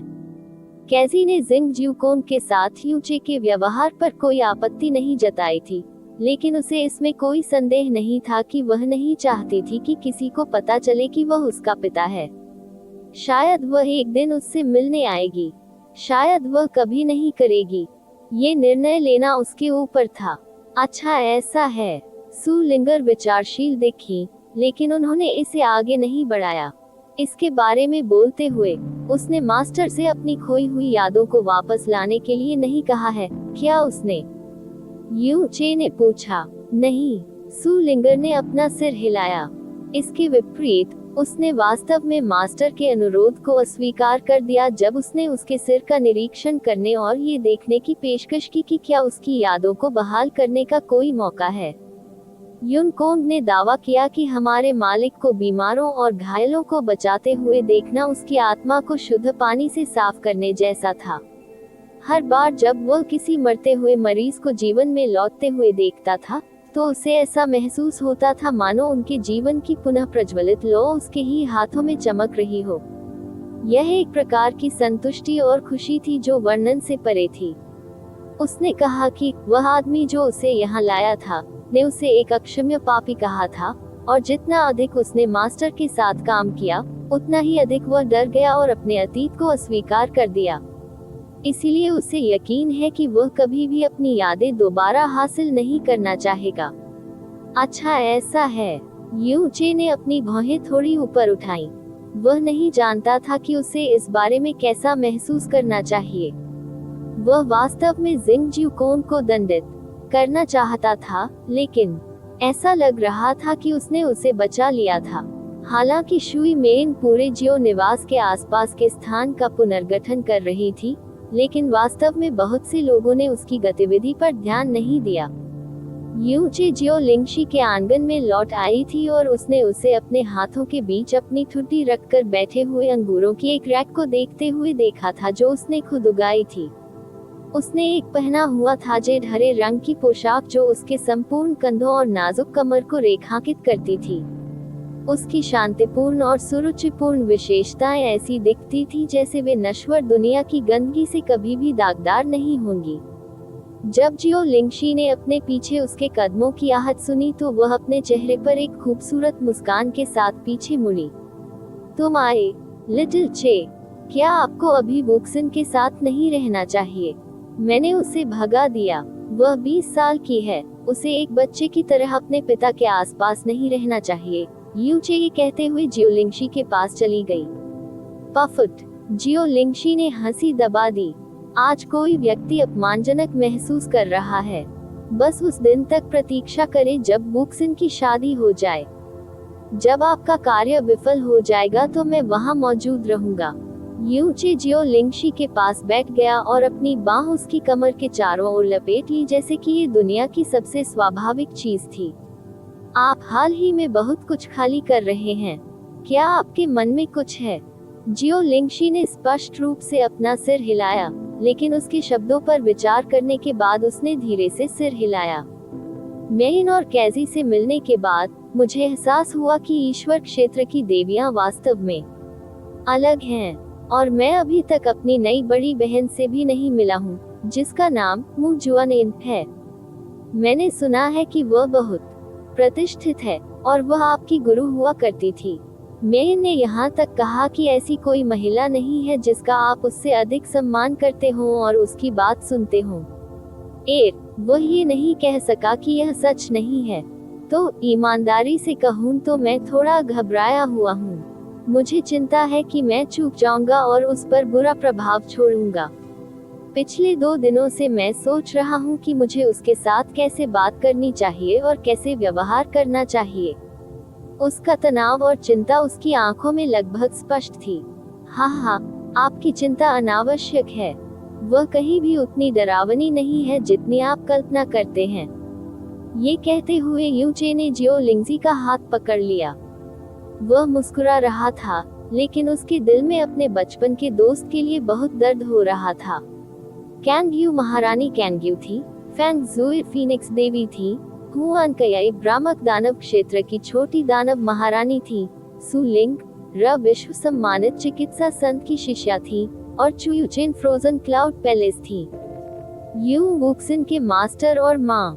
जहाँ तक ची बुयाओ, कियाने यंग प्रक, शुई मेन, केजी और मू जुआनेन का सवाल है, वे ऐसी ऊंचाई पर खड़े थे जहाँ वह कल्पना भी नहीं कर सकती थी। युनचे ने जितनी भी महिलाओं से प्यार किया था, उनमें से वह एकमात्र महिला थी जो बिल्कुल औसत थी। यहाँ तक कि पारिवारिक पृष्ठभूमि, प्रभाव और स्थिति को नजरअंदाज करते हुए भी उसकी शक्ल फैंग जुएर या लिटिल डेमन महारानी की तुलना में हीन थी, कियाने यंग या ची बुयाओ की तुलना में बहुत कम थी। हर बार जब वह युनचे के आसपास की महिलाओं को देखती थी तो कुछ उदासी और हीनता की भावना महसूस न करना असंभव था। वह बहुत औसत थी, बहुत विनम्र। उसे ऐसा महसूस ही नहीं हुआ कि वह उनके साथ है। हालांकि वह युनचे के सामने भी अपनी भावनाओं को प्रकट नहीं करना चाहती थी। वह नहीं चाहती थी कि वह उसके लिए चिंता करे। मैं स्वीकार करूंगा कि जुआनेन बहुत प्रतिष्ठित दिखता है, यहाँ तक कि डरावना भी। हालांकि उसने अचानक अपनी आवाज धीमी कर ली और अपने चेहरे पर शरारती भाव दिखाया। क्या आपने कभी बाहर ठंडा अंदर गर्म मुहावरा सुना है? उनकी निकटता के कारण जियो लिंगजी का दिल खुद के बावजूद धड़कने लगा। उसने झिझकते हुए पूछा, आप कह रहे हैं कि सिस्टर जुआनिन ऐसी इंसान है? ओह हाँ, युनचे ने पूर्ण विश्वास के साथ घोषणा की। जब वह किसी बाहरी व्यक्ति की उपस्थिति में होती है, तो वह अपनी दोनों आंखों से किसी को भी जमा सकती है। हालांकि बिस्तर पर, वाह, यहाँ तक कि 10 सुएर और 9 कयई भी उसके मुकाबले के नहीं हैं। उद्धरण चिन्ह ... उद्धरण चिन्ह। जियो लिंगजी की आंखें और मुंह एक ही समय में चौड़े हो गए। यहाँ एक और रहस्य है, युनचे ने आगे कहा। क्या आप जानते हैं कि जुआनेन और मैं गुरु और छात्र से प्रेमी कैसे बने? जब मैं उसका शिष्य बन गया, उसके कुछ ही समय बाद उसने, जब हम प्राचीन भगवान दफन इन्फर्नो जेल नामक स्थान पर थे, तब उसने मेरे साथ जबरदस्ती की। क्या? जियो लिंगजी खुद को रोने से नहीं रोक सकी। वह उसका पहली बार था, और अंततः उसे संतुष्ट करने में मुझे बिना रुके 2 दिन और रात लगे। युनचे ने शीघ्र ही सांस छोड़ी। यही कारण है कि लोग कहते हैं कि आपको किसी पुस्तक का मूल्यांकन उसके आवरण से नहीं करना चाहिए। कभी कभी आप जो देखते हैं वही आपको मिलता है। हाँ, लेकिन अन्य बार ठीक है। कौन जानता है, हो सकता है कि आप अब तक जिस सबसे डरावने व्यक्ति से मिले हो, वह सबसे डरावना भी हो। हे। वैसे भी मैं जो कहना चाह रहा हूँ वह ये है कि आपको वास्तव में उसके आसपास घबराने की जरूरत नहीं है। अरे, कौन कह सकता है कि वह आपसे ज्यादा घबराई हुई नहीं है? आखिरकार मेरी सभी महिलाएं जानती हैं कि मेरे लिए तुमसे ज्यादा करीब और महत्वपूर्ण कोई नहीं है, मेरी लिंगशी। ओह, ठीक है। उसने अनजाने में ऐसा किया था। युनचे की बात सुनने के बाद उसके मन में कुछ अजीब दृश्य उभरे। उसने शर्माते हुए अपनी शर्मिंदगी छुपाने की कोशिश में अपना सिर झुका लिया। वह समझ गई कि युनचे उसके लिए चीजों को काफी बड़ा चढ़ाकर बता रहा था। हालांकि वह इस बात से इनकार नहीं कर सकती थी कि इससे उसकी घबराहट और तनाव दूर हो गया। इस बीच मू जुआनेन आसमान में एक पतले बादल के पीछे युनचे और जियो लिंगजी को गले लगाते हुए देख रहा था। मून स्प्लिटिंग कैस्केड के प्रभाव के कारण किसी ने उस पर ध्यान नहीं दिया। शुई मेन और कैजी के आगमन के बारे में जानने के बाद वह अंततः अपनी अधीरता को कम करने में सक्षम नहीं थी और उसने यूचे को एक सुखद आश्चर्य देने का फैसला किया। बेशक वह तुरंत नहीं आ सकी। अगर उसने ऐसा किया होता तो ये प्यार भरा दृश्य तुरंत एक डरावनी कहानी में बदल गया होता। ऐसा कुछ भी नहीं है जो वह किसी लड़की को मनाने के लिए नहीं कह सकता। क्या वह ऐसा कह सकता है? वह मन ही मन गुदगुदाती रही, लेकिन उसने खुद को नहीं दिखाया या क्षेत्र नहीं छोड़ा। वही ऊंचे की समझ की सीमा से बाहर रही और चुपचाप उसे और लिंगशी को देखती रही। एक नोट, मैंने पिछले अध्यायों में पाठकों को भ्रमित किया है, इसलिए यहाँ एक स्पष्टीकरण है। संरचनाओं में आमतौर पर एक कोर होता है जिसे चीनी भाषा में संरचना की आंख कहा जाता है। ये कुछ उसी तरह है जैसे लोग केंद्र को तूफान कहते हैं, तूफान की आंख।